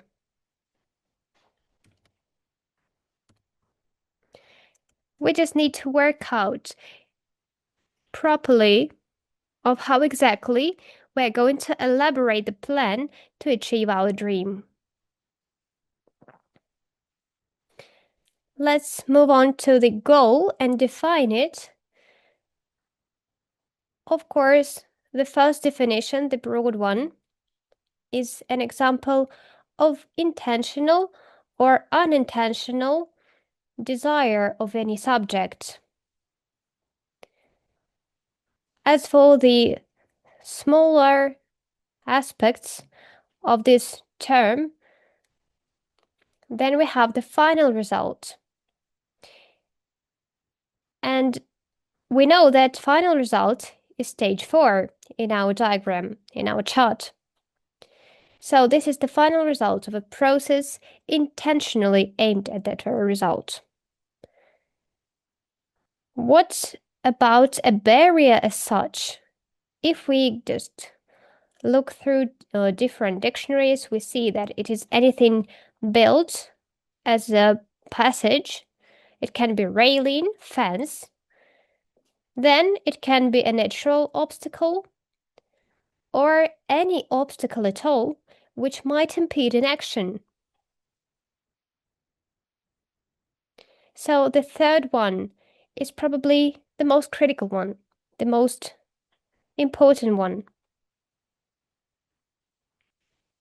So the last definition that we might meet in dictionaries is the broadest, and in our case, this is the key idea of what can hinder our way to success. In fact, it turns out that it is at the very top of such formula of the chart. What do I mean? When we clearly understand what we want, when we clearly define the plan, when we devise all the barriers, when we realize the risks, then, of course, it is elaboration of our plans and our barriers. What I mean is that we can just have no failure if we have thought about the most peculiar detail, the smallest parts of our plan.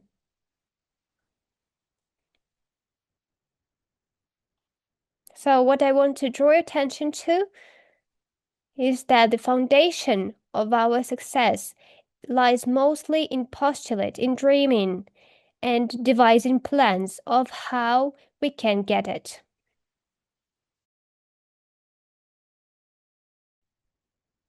All right, sometimes it happens that we can be in certain conditions or states, and these states of survival, I call them. There are 3 of them, and we're going to consider all 3. Each one of these states are not necessarily ideal. I'm going to talk to you about them, and then you're going to decide which state you care to exist in or operate in. And the first one is the state of thinking. How should I phrase this? It's not about analyzing or creating. No, it's the kind of thinking where I'm just thinking and pottering and my mental cogwheels are rolling. Maybe if I do this, then this will happen, and if this, then this will happen. So I'm thinking and thinking and thinking, but I'm doing nothing in order to accomplish the desired result. It's just endless thinking. Maybe I'll be cold, and therefore I put on a fur coat in December. Or, it just seemed to me that if I go out into the balcony at night and have no clothes, then I'll be just fine. But actually it's freezing outside. And you realize that doesn't quite work. So it's illogical thinking, or it's endless thinking. So there are these people who are continuously thinking, but they're not perceiving the situation as it really is. They think it's a certain way without observing or perceiving. The second state, next slide, please, is the state of feeling, so to say, the second state of survival. We call it feeling. I'll give you an example. For example, a girl and a guy are dating and going out, and the girl says to this guy, she doesn't have any ideas, she doesn't have any proof, she just has feelings or emotions, and she says, I feel that this guy is cheating on me. I just feel it. I feel that he really is cheating on me. He's just not being faithful. And that's why he's sometimes late from work. That's why he stays late. It's great that you're feeling this. But whenever you get such ideas, or this kind of ideas, you need a confirmation of these feelings. That's what we think, right? That's what rational people think. because we like to feel grounded. But there is a kind of people, and they just feel, they intuit something without any confirmation. And there is nothing but these feelings. They're not necessarily grounded in something, but they just feel that it's a certain way. I felt it. But where does the action come in? What about action? What about results? And sometimes we can get hung up in these conditions and states. Some people get hung up in thinking and they never take the first step. Some people get hung up in feeling. And Vladimir actually focused your attention on this. Even if you don't know how to accomplish your plan exactly, even if you don't know how to build a pyramid, take the first step. All right, it's important. It's important to just take the first step, because a journey of 1,000 miles begins with a single step. But people who are just in thinking and feeling, they cannot take the first step. They think that something might change, or they feel that something might change, and that's it. Okay, next slide, please. And the next state, the third and the last state of survival, is looking, observing, perceiving. And when we're looking, we are beginning to see, and we're beginning to see what actually is. For example, right now I'm looking and I'm seeing a computer. On this computer, I see different icons and I'm able to communicate with you, right? I'm able to interact. I'm able to think and analyze and dream together. And you're thinking and you're writing and you're answering to my questions and so forth. I can almost see your thinking when you're answering the chat. And these are the things I can perceive or observe. But the truth is, I'm actually in Kiev and I'm in my apartment. And if you look around, then I'm looking at a wall or at a window or past my window. And that's all I can see. There's a wall past my computer. So I can see and I can perceive and I can know exactly what's going on. I can see exactly and precisely that there is a beautiful furry cat named Monica by me, and she feels quite fine. She's curdled, resting, and I'm screaming here in her presence. So a person that is in the state of looking actually sees the truth of things, the actuality of things happening around them, and they can understand what actions to take next, and they can also understand what needs to be done in order to achieve something. That person perceives the world as the world actually is. Let's move on. Okay. Now tell me this much. Which of the modus operandi does a person in each of these states choose? How do they act? Modus operandi states way of acting, right? How do people deal with barriers? So put this down in the chat. When the people are dealing with barriers, in each of these three states that we talked about, thinking, looking, and feeling, what would they act like when they're dealing with barriers? What would their results be? For example, if a person is thinking or only thinking, this is the result they would get, or if a person is in the state of feeling, they would get this result, or if a person is in the state of looking, they would get this result. What are your opinions? Please let me know in the chat.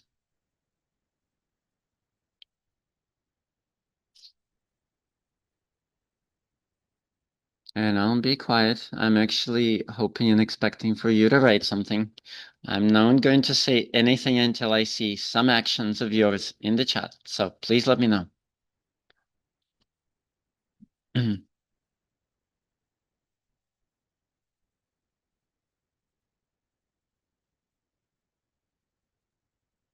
Great, great. Okay. So when a person is thinking, they're not accomplishing. Is that what I'm understanding, Kirk? Is that your answer when a person is thinking that they're getting nothing? When a person is just feeling, quote unquote,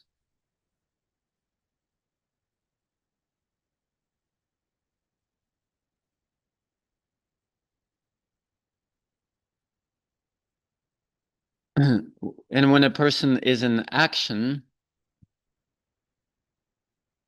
when a person is looking, they can act effectively. Thank you, Kirk. Your answer is great, very precise. You understood it beautiful. You captured my idea. Thank you. All right. And this is the important thing. Please answer in the chat once again. What would be the results in each one of these states? What would be the results? The first question was, how do they cope? And the second question is a little different. What are the results that they would get in each one of these states?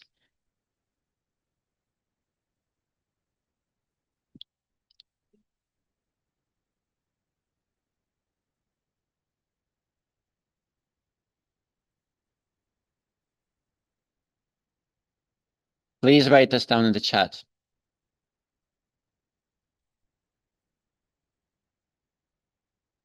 Let me describe the states to you once again. There's a state of thinking, there's a state of feeling, and there's a state of looking.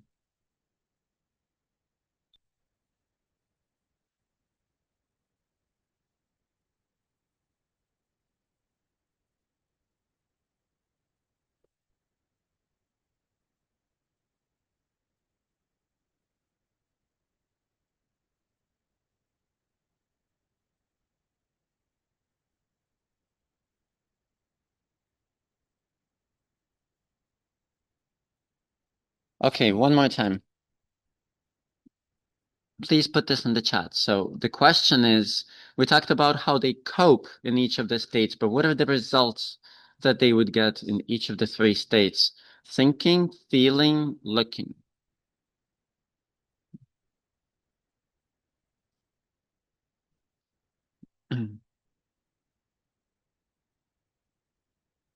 Okay. Kirk, that's great. Your answer is very, very precise. And next slide, please. Svetlana's answer, feeling is no result. Okay, and what I'm showing you right now is something called a scale of survival. The lowest, the absolute lowest run of the ladder is the think run of the ladder, because I think that something will change. Because I'm sitting here and thinking that tomorrow there will be spring for sure, or it'll be summer, or it'll be this or the other thing. And tomorrow in Ukraine, in fact, starts in 2 hours. That tomorrow. And I'm just thinking that it might happen. I'm wishing for it to happen. And that's the lowest step because there is no action. And when a person is at that level, they honestly get nothing. There will be no results. They will have nothing because that person is not in a state or in the condition to act or to accomplish. The second run of the ladder, the second condition is feeling. It's a little better than just thinking and doing nothing, but it's also inaction, unfortunately. When we're just feeling, we're honestly just lost in our own conclusions and suppositions and so on and so forth.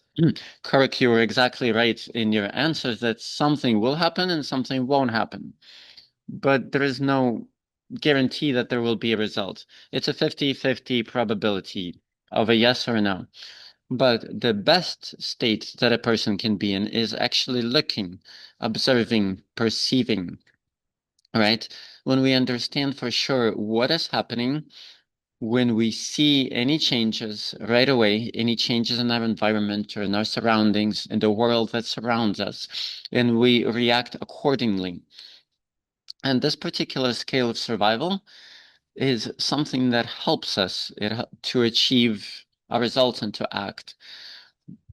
When we understand, for example, right, that we have a goal, we have barriers, and we can determine where we are in relationship to these goals and barriers. If I'm only just thinking, right, if I'm stuck in a state of thinking, then I'm not even going to look at these barriers. I will think that, oh, okay, well, one goal will possibly come to fruition one day and I'll just get lucky and blah, blah, blah. But on step 2, on the feeling run of the ladder, what am I going to do if I'm just feeling and if I have a goal? I'll be like, okay, I feel that when the barriers come about, I will be able to surmount and overcome these barriers. I'm starting to act a little bit, but these actions are chaotic and they're definitely not going to lead me to the desired result. And when I'm in the third run of the ladder, I have a certain goal and I understand certainly, I know what barriers exist. I can see them right away. I know how I can go around or surmount them. I know the types of people that I need to attract. I know what kind of people I need to ask for favors or for help. So, my friends, what I would like you to do at this point, just realize that the pinnacle and the best state is to look, and we will always win and we'll always accomplish when we're in a state of looking, in a state of survival known as looking and evaluating things correctly. And these things include our desires, the situation, the results, the resources, and the resources that we need to create. So, next slide, please. Okay, next thing. These are just the different manifestations of some of these things. For example, I told you a little bit about thinking, but this just gives you a little bit more information.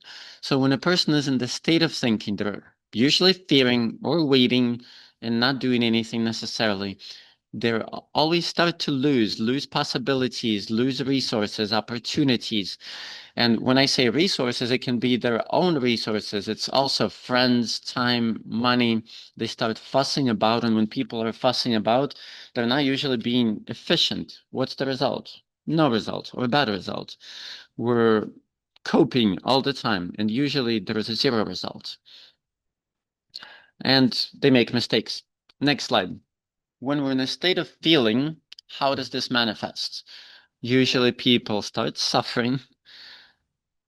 That's it. He doesn't love me. I just know it.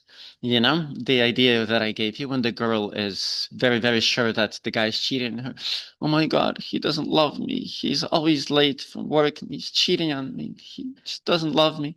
It's not meant to be. So we're not looking at the good and positive results. And we're misevaluating the situation. We are factually suffering and we're losing things as well because we start causing suffering to other people around us because we don't ask them the right questions, we ask them the wrong questions. We're acting based on our feelings rather than facts and observations. We're straining ourselves and we create stress and strain for others. And naturally, if this happens, if we're causing stress for everybody around and yet the actions are not the right actions, then we always depend on luck and fortune and chance. You know, let me think. I just think that if I take this route, then maybe things will be a little easier to get to point B or to the bus stop or whatever. Again, we depend on feelings. It just doesn't work that way, right? That's not exactly the things that we need. And of course, when we're in a state of feeling, then we collide with things. We have clashes and collisions and arguments. And here's a visualization, a representation of a person who was in some sort of a harsh sports game. I'm not sure what game, or maybe he's boxing and he's feeling. He's concentrated on his feelings, but he's not looking. He's not looking at the things around. And next slide, please. And that again is looking. Once again, note this. This state of survival is at the very top. It's at the very top of the states of survival, and it gives us the chance of creating, of getting results. How is this manifested? Well, when we're looking, then we're able to foresee things happening. How could it be otherwise? Because if we understand that, for example, if right now I'm in an apartment and in 2 hours, it's going to be a new day, and that means, obviously, that in 8 hours, approximately, there's going to be daylight, the sun is going to rise, and I'll definitely see another day. So I'm foreseeing, I can anticipate things, right? Because I know where I am, what circumstances I'm in, what time the sun comes up in my city. I can also anticipate other things. I can anticipate the actions of other people. For example, at 9 o'clock Kiev time, I'm going to be at a coordination with my teammates, with my team, and we're going to actually finish up the year. and I start calculating. And when I calculate, I plan on what do I need to do to be fresh as a cucumber and talk to these guys. When do I need to go to bed tonight?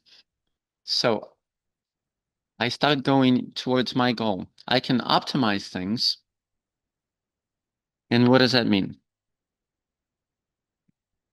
I'm not going to do and take 150 unnecessary actions just because we need to take actions. And when we optimize, then obviously we're going to get results. The result can be a little result, but with every step, I get a small result and I get inspired. And I want to create and create and create more. Next slide, please. But just like the scale that I showed you before, remember the survival scale? The top, at the very top, we have the state of looking, and it's the best condition that we can be in our lives. So just the same, I would like to remind you that the foundation of success is at the top of this particular diagram. Next slide, please.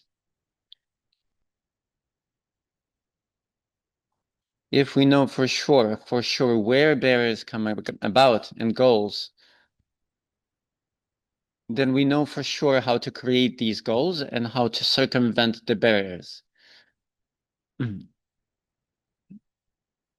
right now, the diagram that is showing you, this diagram is showing you how goals are created. We always create goals from our dreams. And only when we create our goals from our dreams, only when we dream big and loftily and have lists and different dreams, then we can choose various things that we want to accomplish as goals. Right now, today, that's when a dream becomes a goal. The moment that we get an idea that, okay, I would like to accomplish this particular dream or wish, then we categorize it as a goal and we start planning. At the moment when we're planning, it is super important to anticipate the barriers that might surface. And at the very moment that we're planning, we're looking at how exactly these barriers might come up and how we can actually use these barriers in our pursuit of the goal.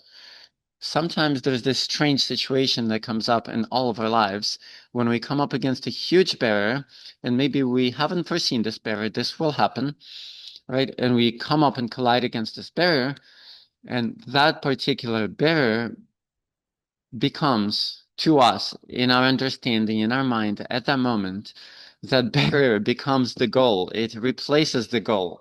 We don't want that to happen, because when we turn a barrier into a goal, we become tired, we become exhausted, and we lose the desire to do things and to act towards our dreams.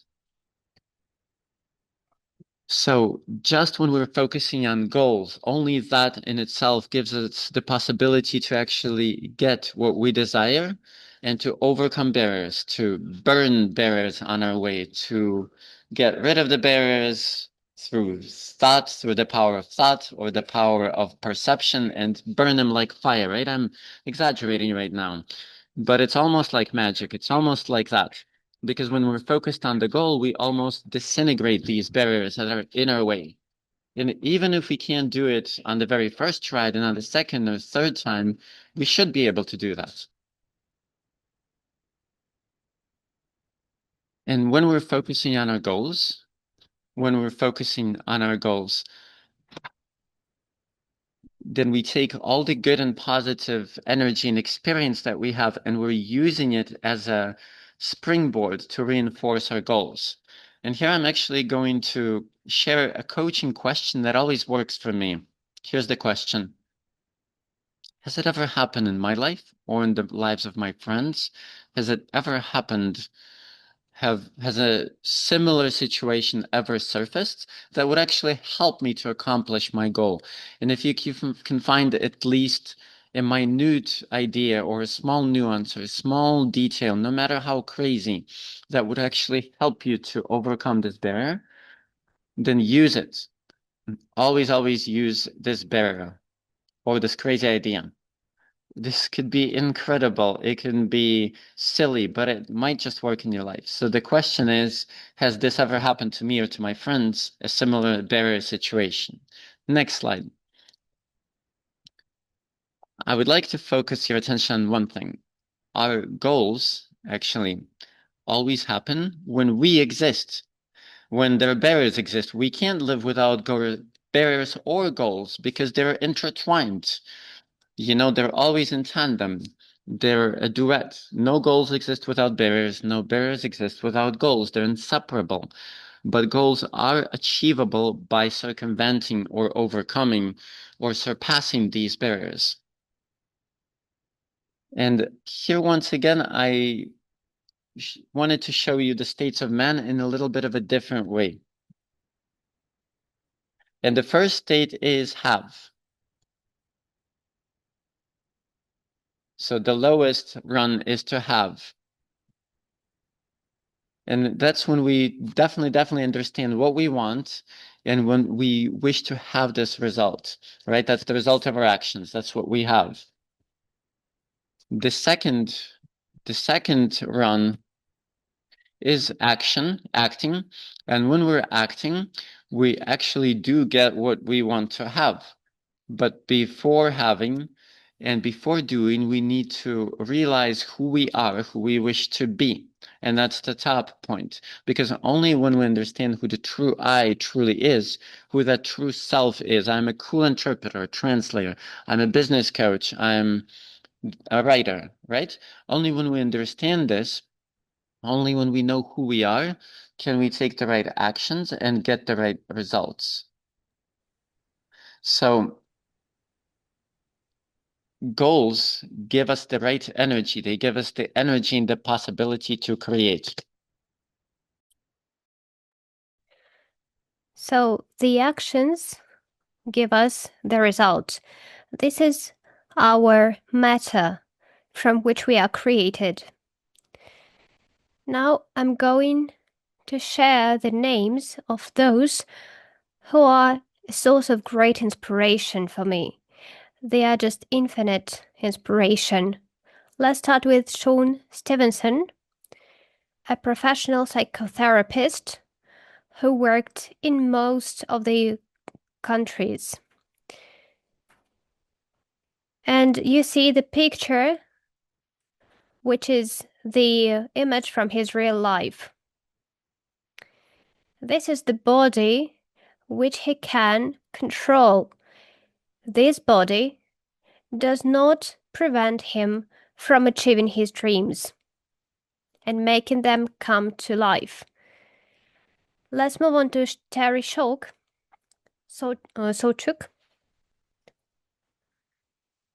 or with a Slavic pronunciation, Terry Savchuk. So the Canadian sportsman goalie. In fact, he's considered the legendary goalie who is just now a model to imitate because of his unique style. The most vivid injustice is that he is a legendary person, but he does have a condition of a congenital back disorder. So it's extremely difficult for him, or better say, impossible, to stand upright. He's not in the erect position. So it's difficult to show this on the image, but in fact, he's always sort of bent. He's inclined a little. And there was a research which now suggests that all of the goalies in hockey should use this posture, just being inclined a little bit. All the other goalies believe that, yes, this is indeed the pose that all the sportsmen of this kind should be standing in. However, Most of the people could not even imagine what was the reason behind it. Everything was just because of the physical disorder, but nevertheless, it did not prevent him from achieving his dream to become a goalie, because he was extremely fond of hockey, because of his dream to be an incredible goalie. Let's move on to Lance Armstrong. This is the data which is available online in the public domain. Again, this is the person who also had another condition. He understood that he was diagnosed with cancer, and then, of course, he underwent the treatment and came back to cycling, winning a 3-week Tour de France bicycle race a year later. This is because he did not pay attention to his barriers. Instead, he focused on diverting from such barriers and achieving his goal. Now I'm going to speak about a vital law of survival. What does it say? If your true self wins in the spiritual world, then victory in the material world is assured. One more time, the spiritual part of ourselves is our goal, the thing that we want,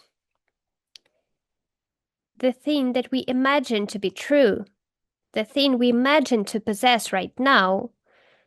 So this part, of course, assures our happiness and victory in the material world. Obsession with how to reach what we want makes us assure that we do it indeed. So the thing is, how do we help our true self win? I propose an exercise. So let's get back to your dreams, which Vladimir just asked you to write at the very beginning of our webinar. Please get back to them and let me know in chat 3 or 4 of them. Just list them. Tracking your feelings, tracking what you experience when you try to share your intimate goals and objectives. What happens when the entire world knows your declaration of your goals and dreams? Do you want to do anything? Do you feel like getting into action? Do you want to touch anything? Maybe something warm? Yeah, I get it.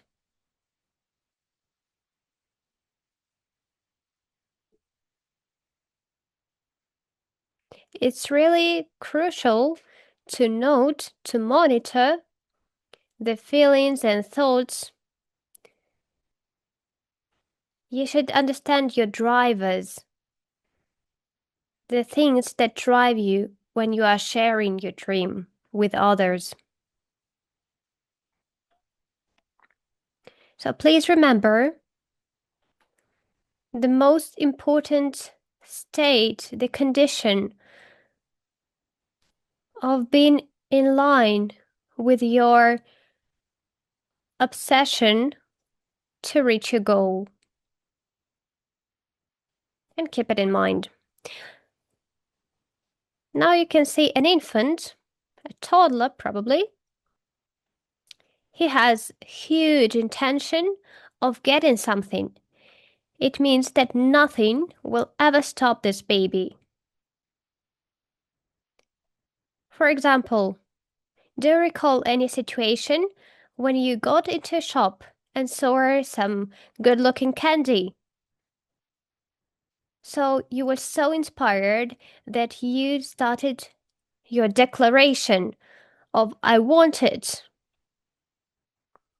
Even though it might be on the tallest shelf that you have ever seen.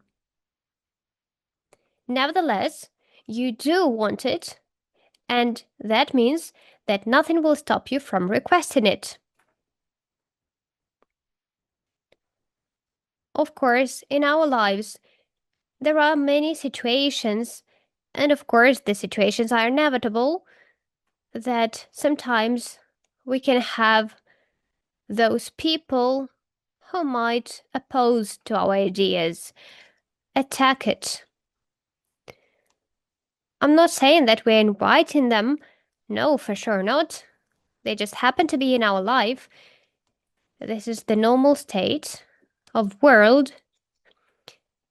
But of course, we have the condition of being in the mood, and that is the state you should be in when you're trying to think of your dream. Because of course, we have multiple remorses that we will never succeed at it.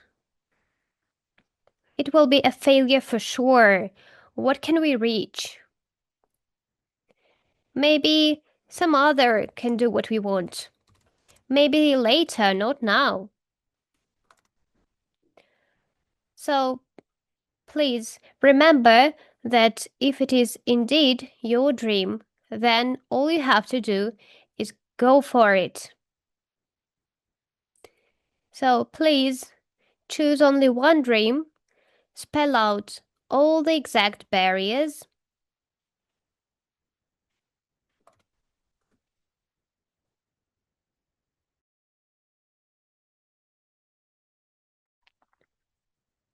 so what barriers do we have?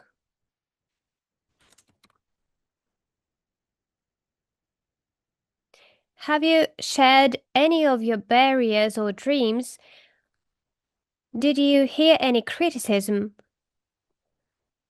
What obstacles did you face? Who said any bad things? When was it said and why?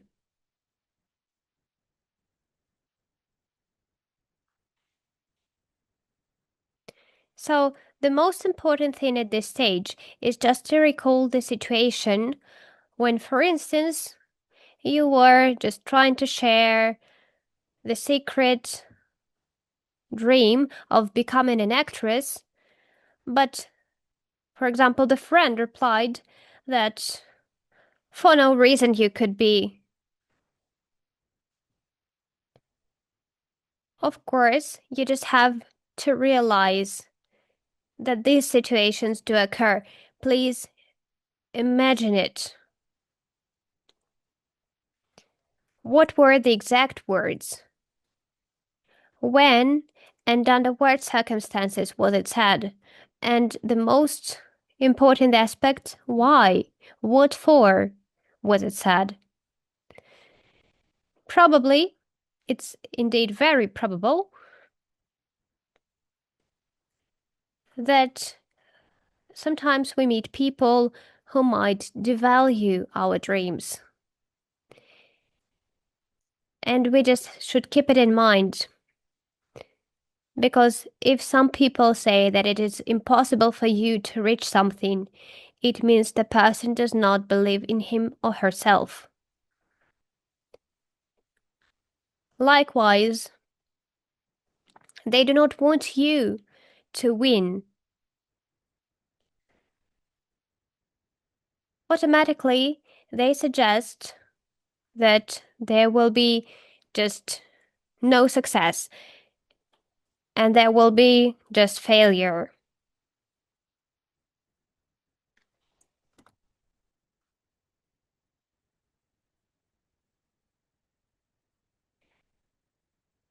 I'm going to share the quote from the film Pursuit of Happiness. So the quote is, "Don't let someone tell you you can't do something. Not even me. All right? All right."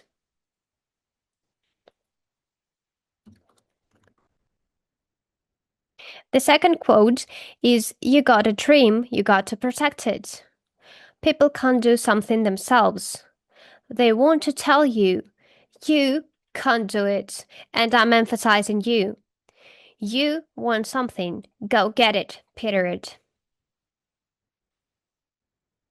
So I'm going to share one interesting case that happened in one of the American universities.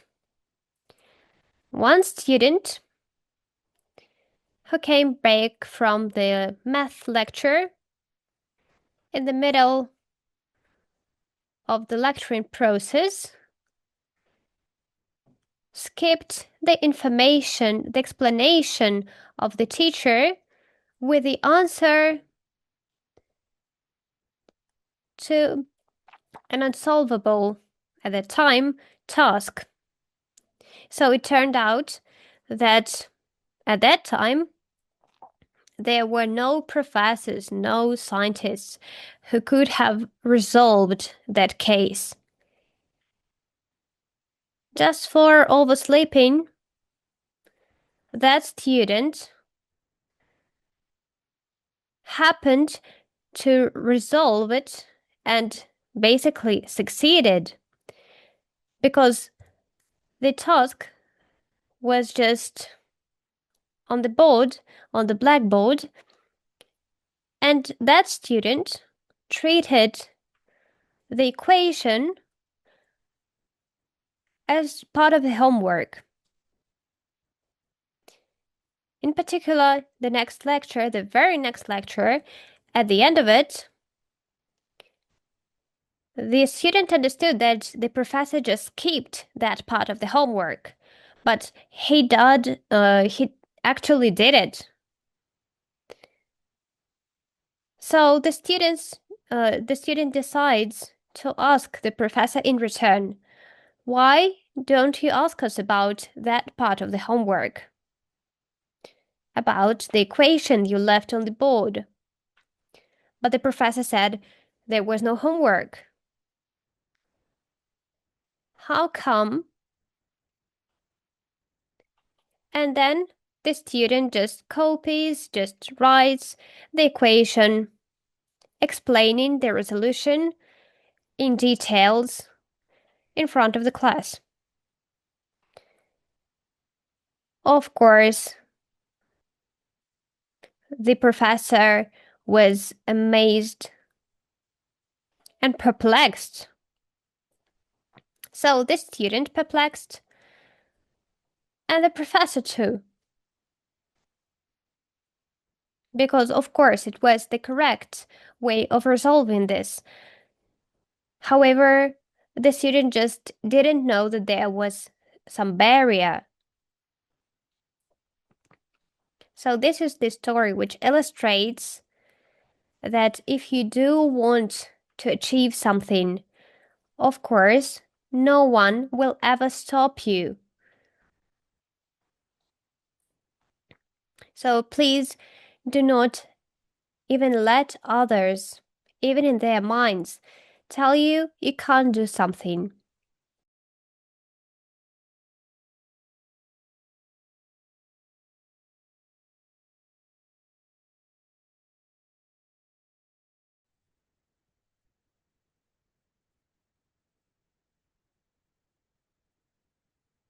All right, so if we have no goals, we have no life. And if we have no barriers, we have no goals. It works hand in hand, because if we have no barriers, that means we have no goals. And no barriers is no life. It's a consequence. It flows out of the first two equations. Because if we have no barriers, what does that mean? If the first two statements are true, that we have no life, we're not living.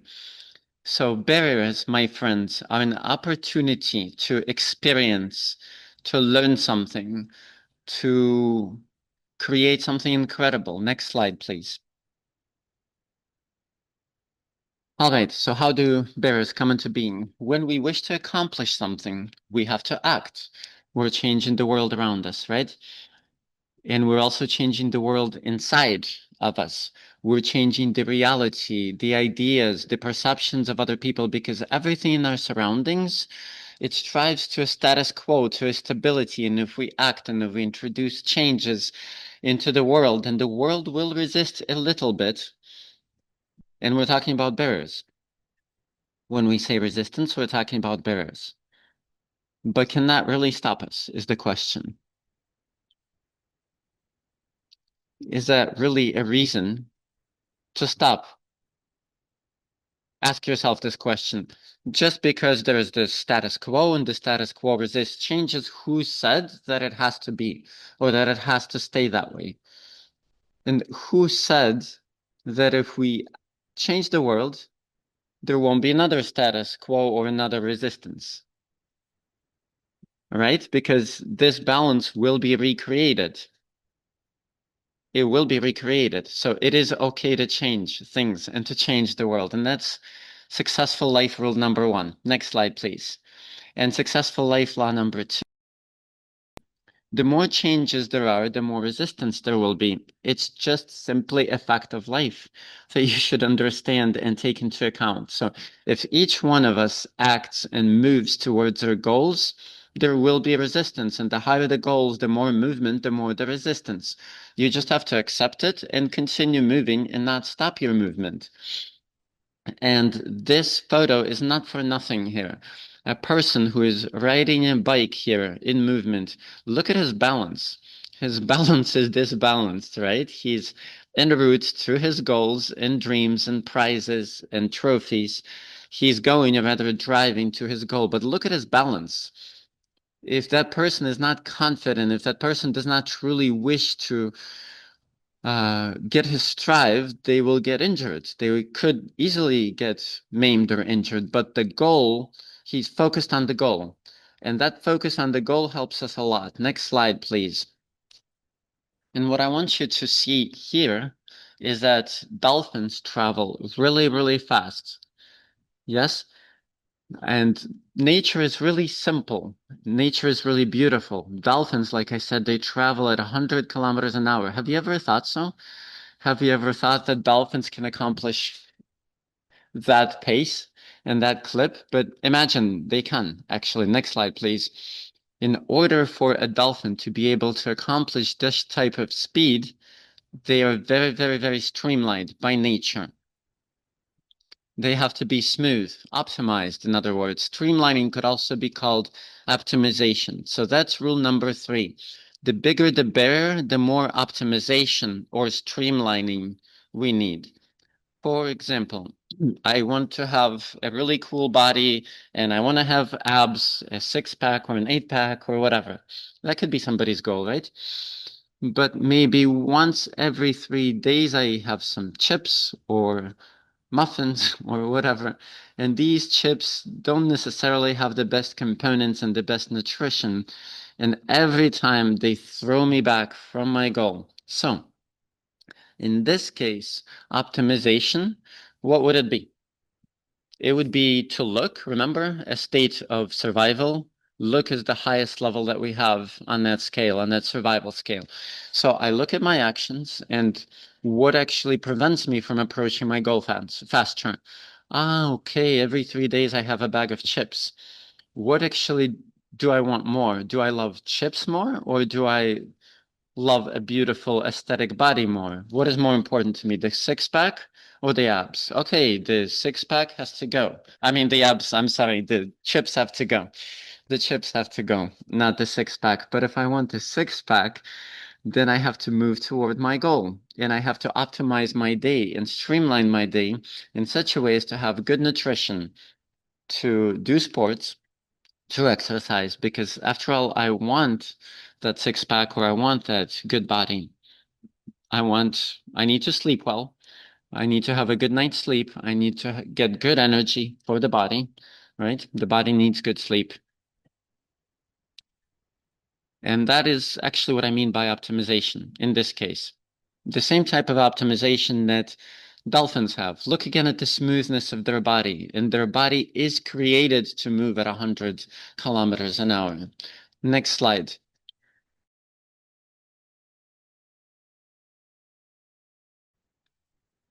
the ideal state or condition that we can be in our lives, in our schedule, in our anything, is less junk in all senses of the word, having a precise strategy of what we wish to accomplish, having a very powerful intention, and we're focused on our goals. We're concentrating, we're focusing our energy towards our goals, towards the goals and dreams that are important to us. And that is the ideal condition for us to exist in and to operate in when we truly want to achieve something.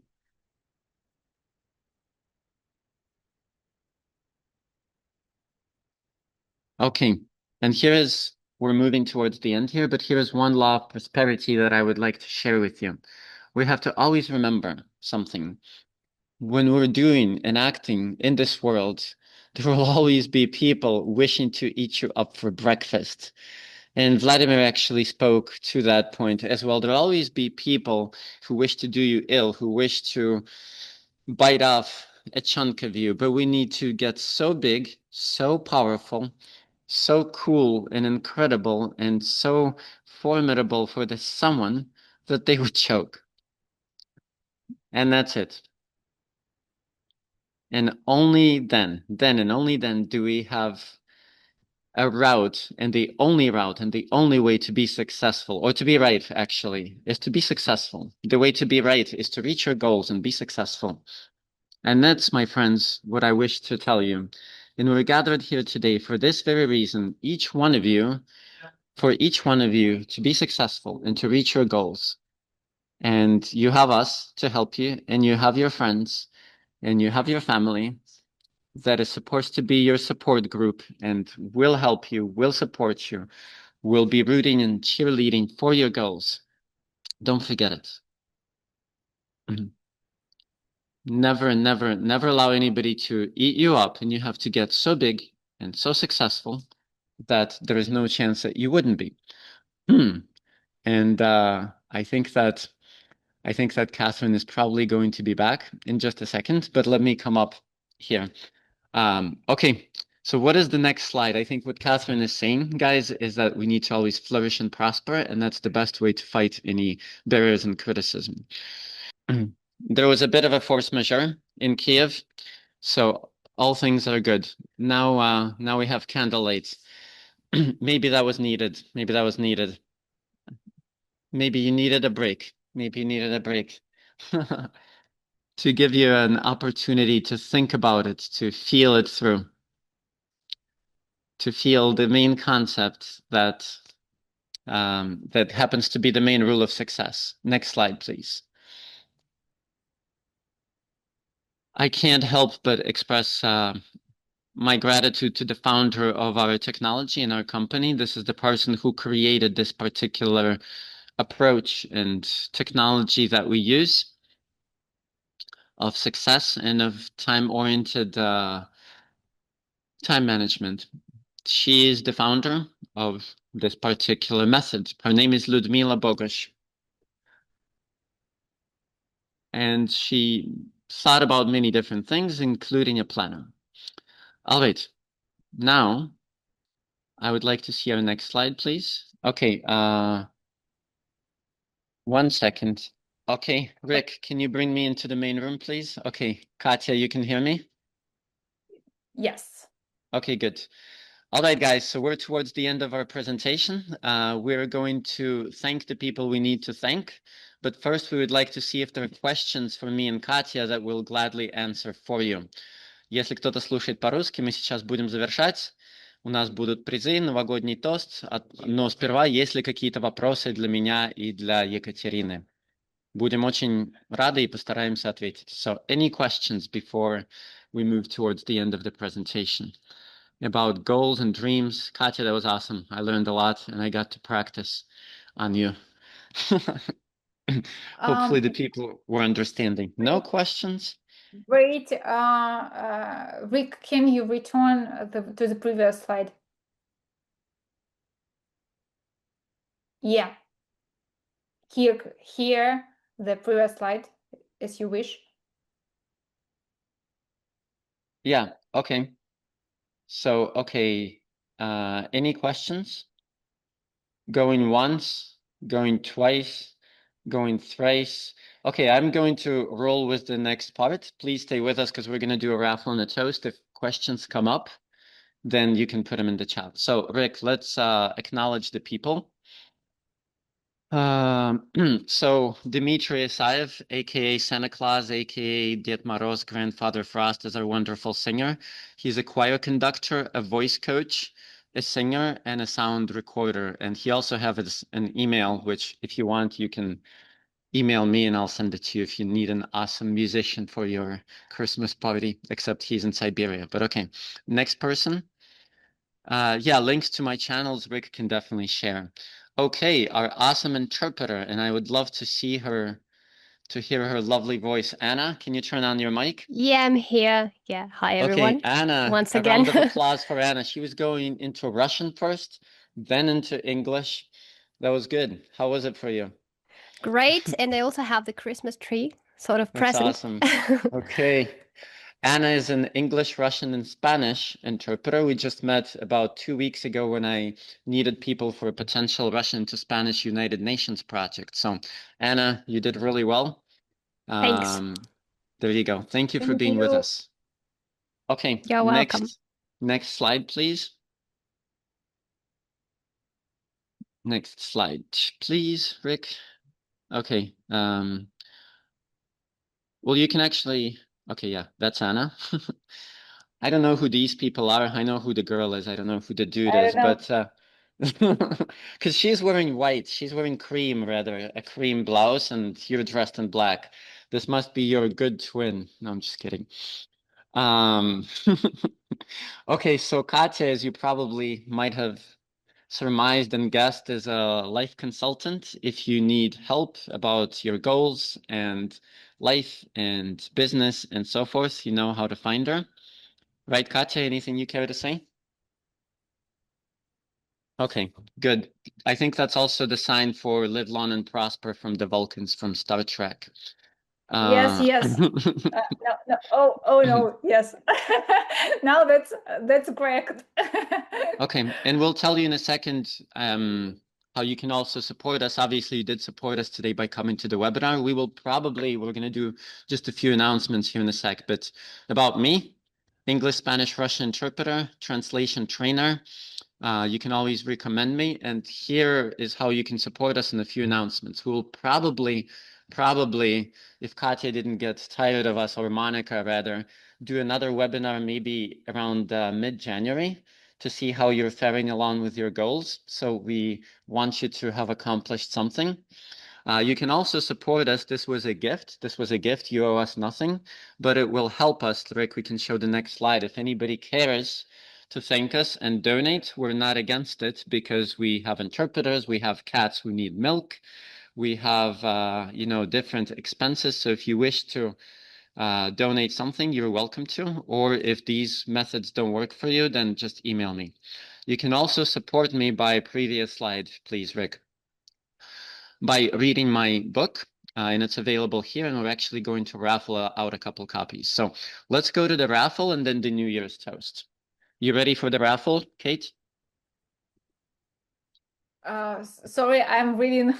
I'm reading the chat. Oh, okay. Are you ready for the raffle? Ты готова к Yes. розыгрышу? Okay, Rick. So I don't know which. Just a minute. Yeah, Okay, so I'm raffle. reading, and I'm happy to read all your comments, guys.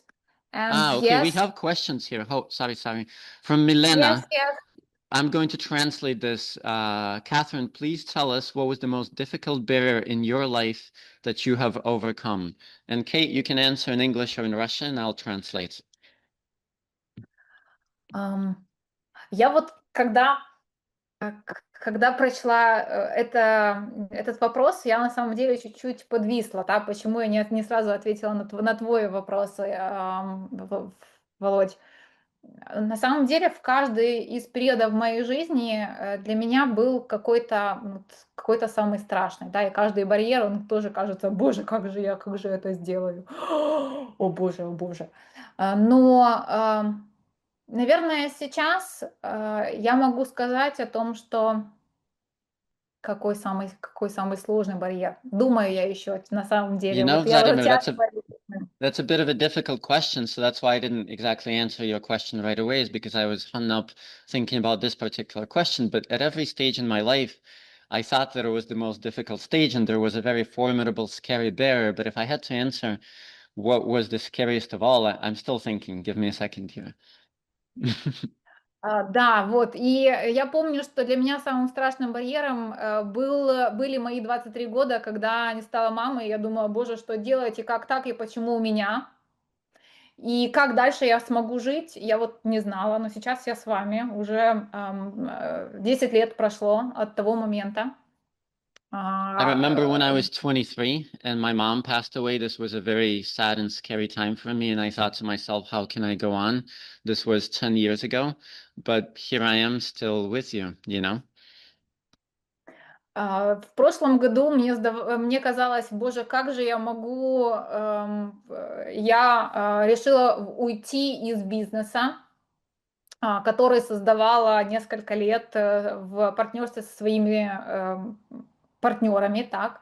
И я думала, боже, как же я смогу это сделать? Ну, я точно понимаю, как мне нужно делать бизнес, но как я смогу без бизнеса быть? Ну вот сложилась такая ситуация, я решила уходить из этого бизнеса. Это тоже был барьер. И на данный момент есть еще определенные действия, которые нужно завершить, чтобы точно сказать, что я как бы завершила этот бизнес, так? И это тоже барьер, с которым я сейчас живу и борюсь. And last year, I decided to actually quit a business that I was in with some partners and different people. And I thought to myself, how could it be? Because it was my life and I know a lot about business and I know how to be a business lady. But nevertheless, that's something that I decided. And that's something that still in present time I have to tackle. I have to finish certain tasks related to quitting that particular partnership. And I'm still handling those barriers as we speak today. Но я точно знаю, что мое желание и мой фокус на цели, и цель не в том, чтобы уйти из бизнеса, а в том, чтобы классно его завершить, и при этом бизнес расширялся и процветал. Вот в этом является моя цель. И я держу просто фокус и делаю то, что нужно делать.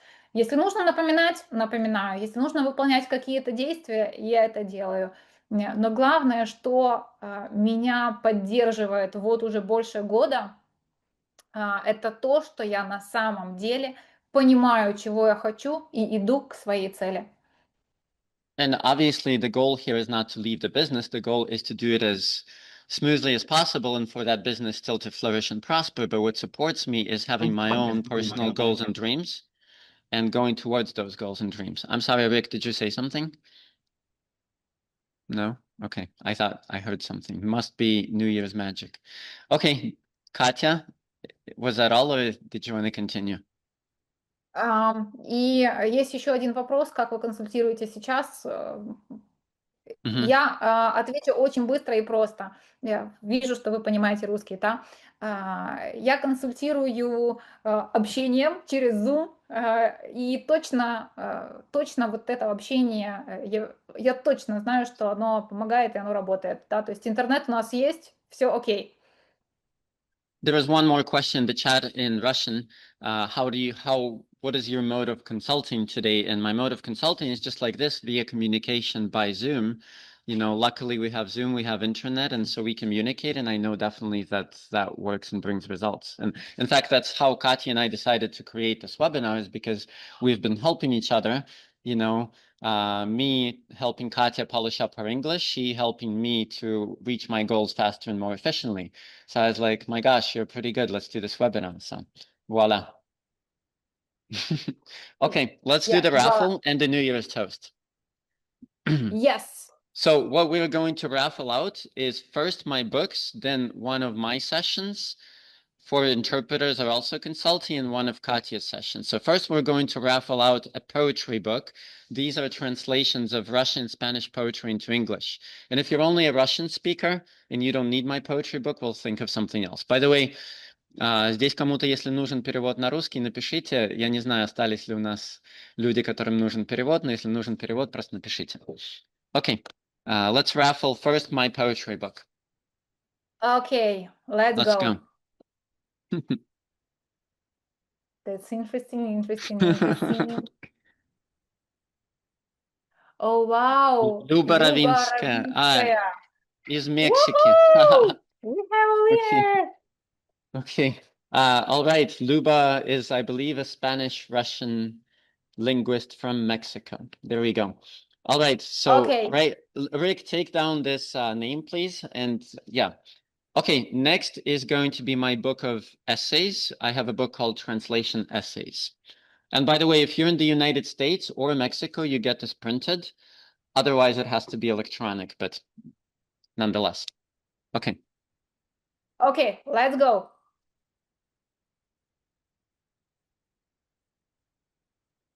And here we, yay, we have Oksana interpreter. Okay. Woohoo! Awesome. Phew, at least it's a linguist, because I think if somebody who is a non-linguist would be reading my essays, they'd think I'm crazy, which I am. But anyway, okay. Next one is a book called Translation Diaries, and this is also for normal people. For all Russian speakers, maybe you know the book by Mikhail Bulgakov, Записки молодого врача, a young doctor's notebook. Well, my book is sort of similar, except I'm not a doctor, I'm a translator. So, Translation Diaries. Okay, Let's let's go. go. And Victoria Oh or my Victor? God. I think it's Victoria. Okay. Woohoo! Good, Victoria. Victoria, please write me, and Rick, take down this contact too. Okay, next one, we're going to do the whole, should we do the whole trilogy? Okay, let's do the whole trilogy. I'm feeling kind because it's almost New Year. So that was one book, each book separately. Now we'll do the whole trilogy, and then we'll do 2 coaching sessions. Okay. Let's go. I bet it's going to be somebody like Kirk or my mom or you, Katya, or your oh, Julian. Haha. Julian already. No. Kirk. Okay. Kirk, you're stuck with. I have to say something about Kirk. This guy is a high caliber editor. When I needed to translate Pushkin's fairy tale Сказка о мертвой царевне, The Tale of the Dead Tsarevna, I asked Kirk to be my English editor. So just so you know, he's Pushkin's editor in English. There you go. All right. Oh, you have my. Oh, yeah. Julian has my trilogy. Okay. Katya, do you want to raffle out my coaching session now or yours? Yours. Okay. So my coaching session, it can be linguistic skills training, or it can be like your career consultation as a linguist. Let's roll, literally speaking. Okay. Let's do it. Okay. Well, now you will, Kirk. Victor, one of the Victors. Okay, Victor. Victor, please write me and we'll connect. I think you have my email. And Rick, again, please keep the names of all the winners. Okay, so now we're going to raffle out Monica's, Catherine's consulting session. Monica's consulting session too. Oh, Okay, I just read let's in the do it. chat that Victoria Felston already has your book, Vladimir. Okay, well, then she can choose a different book. Or Victoria, which book do you have? You can just choose a different book, or do you have the whole trilogy? Ludmila from the iPad. Okay, very good. Oh, Victoria has everything. Okay, well then, Victoria, you can choose a coaching session maybe with me, if that works for you, or you can have a fiction book by me. Let's coordinate later, but you're definitely a winner. Yes? Okay, so Ludmila won what? My coaching session? Was that it? Or no, your coaching session. Okay. My coaching session, yes. Good. Okay, let's move on to the last and final part of our webinar. Congratulations to all the winners. I think we're going to do a New Year's toast. Before we do a New Year's toast, I know it's getting a little bit late, but not too late, but I can't help but show a very, very vivacious, energetic song. And then while we're doing the song, get your favorite drink, think about your most cherished dreams, and we'll toast. I want to show the New Year's song to get you in the holiday mood. So let's play the song and we'll come back with the toast. All right.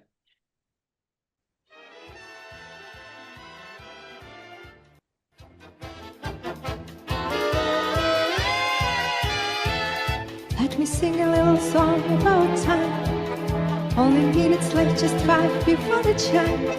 Let it fly across the planet, just for you, sailing gladly, just for you, this tune of fleeting time. Only 5 minutes short, soon the clock will strike next year. Only 5 minutes short, make up now, it's only fair. Only 5 minutes short, take as good a look as any. Even these 5 minutes short could accomplish much for many. Only 5 minutes short, soon the clock will strike next year. Make up now, it's only fair. Look, the clock is ticking, time is 5 to 12. Comes the year, no moment left to dwell. It is racing close and near. Happy New Year, we shall cheer. Look, the clock is ticking 5 to 12. Comes the year, no delay. It is at our threshold almost. Only 5 minutes fly. Those minutes flew golden. Me, my friend, quick and smart, don't you waste a second's head. Say the words in your heart, don't delay a whole year. Be my friend, quick and smart. Say the words in your heart, don't delay a whole year. It could happen in 5 minutes, people say. They will never marry, no chance away. But the time is nearly about, and it changes all around. In a minute, doubts swept away. Comes the year, so new, full of cheer, full of laughter. Look, our friends sitting here. Only 5 will be a craftsman. Only 5, just you wait. Yes, those 5 are short and jolly. He has picked a clever way. So pleasant is his journey. Only 5, short and jolly.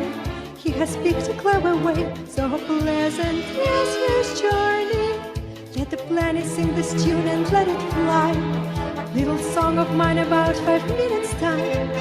Oh, but while I was singing, past the time the pendulum swinging. Now it comes, just hear the magic chime.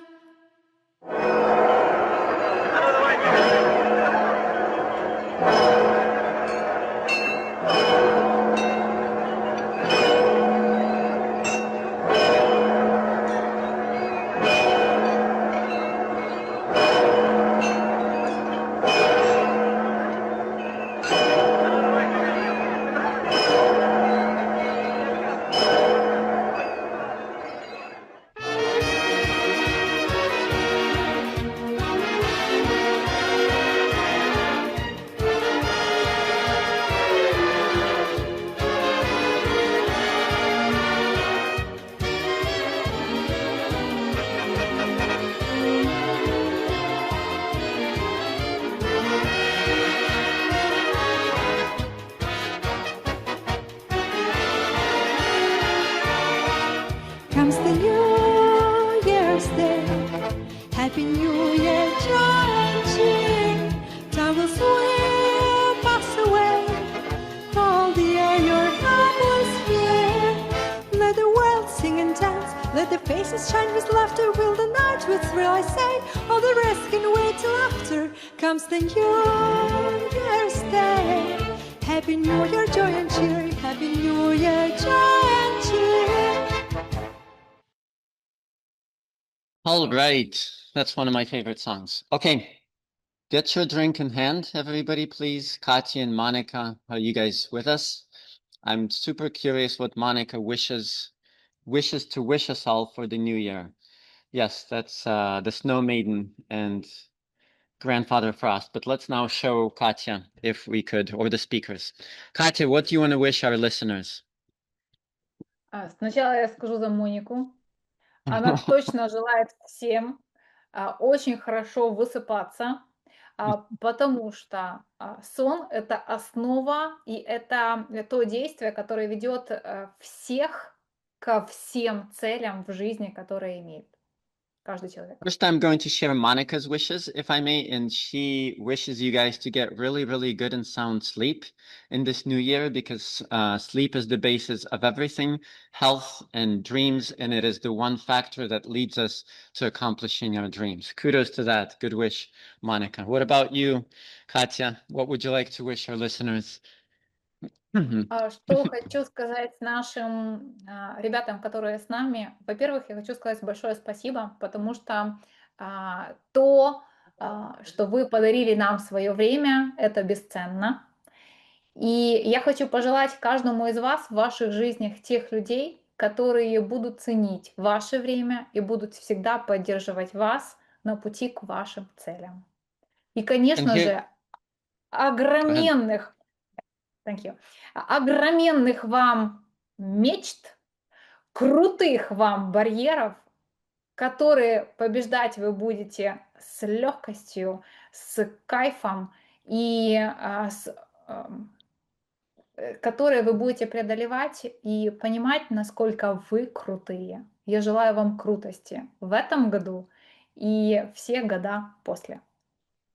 and to our listeners, I would like to say first, thank you for giving us the gift of your attention and your time, because these gifts are really valuable. And I wish you to have people in your life who will value your time and your attention and will always support your goals. And I wish you to dream very, very big and have lofty and grand dreams, and also grand barriers that you will overcome with lightness and with airiness. And I wish you a lot of coolness and proudness in your accomplishment for this year and all the years to come. How was that, Katya? Pass on my translation? Okay, and I think Katya and Monica said it all. But yeah, I wish you guys a lot of magic. I hope that this is the best year you've ever had up until 2027. And I wish you to be your own magician in your own life and the lives of others. And Katya and I are here to help and for keep creating magic in your profession and in your lives. So cheers. Cheers. Да, вот Katya, I think вопрос прилетел. there was a question for you. Поделись секретом, как вы высыпаетесь. Ну вот как. There was a Иногда не question to Katya. высыпаемся. Sorry, go ahead. The question to Katya was, Katya, what's the secret to getting enough good and sound sleep? Well, sometimes I don't, but here's the secret. Is there a secret? Иногда высыпаемся, но для этого всегда есть подручные средства, которые называются вода, лимон, соль, и это то, что приводит в состояние алертности и дает возможность действовать. Ну и, Well, конечно, sometimes. цели и мечты. Go That's ahead. all. Sometimes I don't, to be honest, but there are always tricks of the trade like water with lemon and with salt that helps stay awake. And of course, goals and dreams keep you alert and awake. Exactly. All right. Happy New Year, everybody. Or tomorrow. Don't get too drunk, only tipsy. Cheers. If that's Cheers. it. If there are no more questions, then I think we're gonna just roll with one more song and that's gonna be it. That's the end of the webinar. Okay, end of the webinar. We'll show one more song for good manners. Ciao. See you in the next year.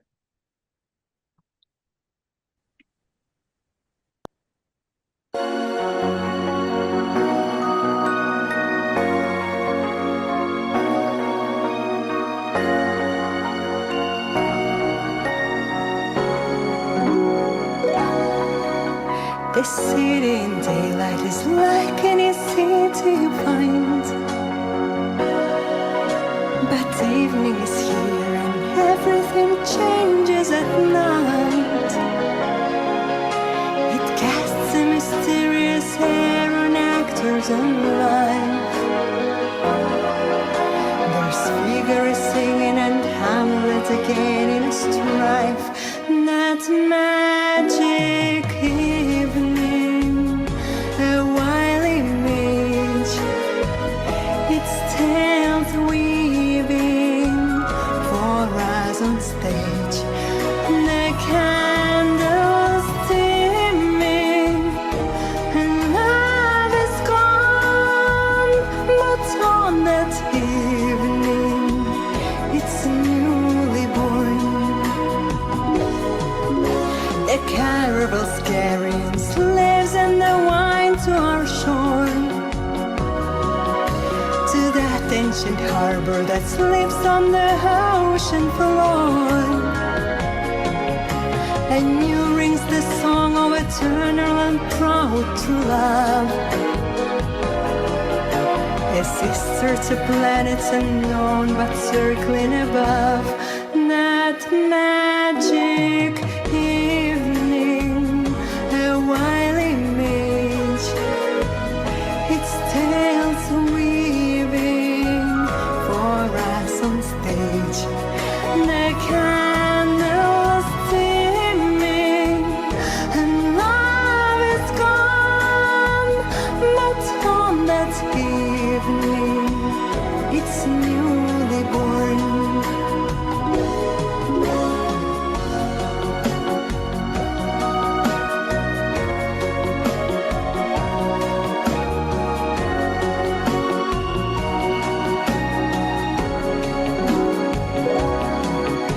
We walk through this world and we'll leave it our footprint and trace. That magical evening remembers us all and our ways. And when we no longer exist in this world on the stage, the actors of future will bring us to life in their age. That magic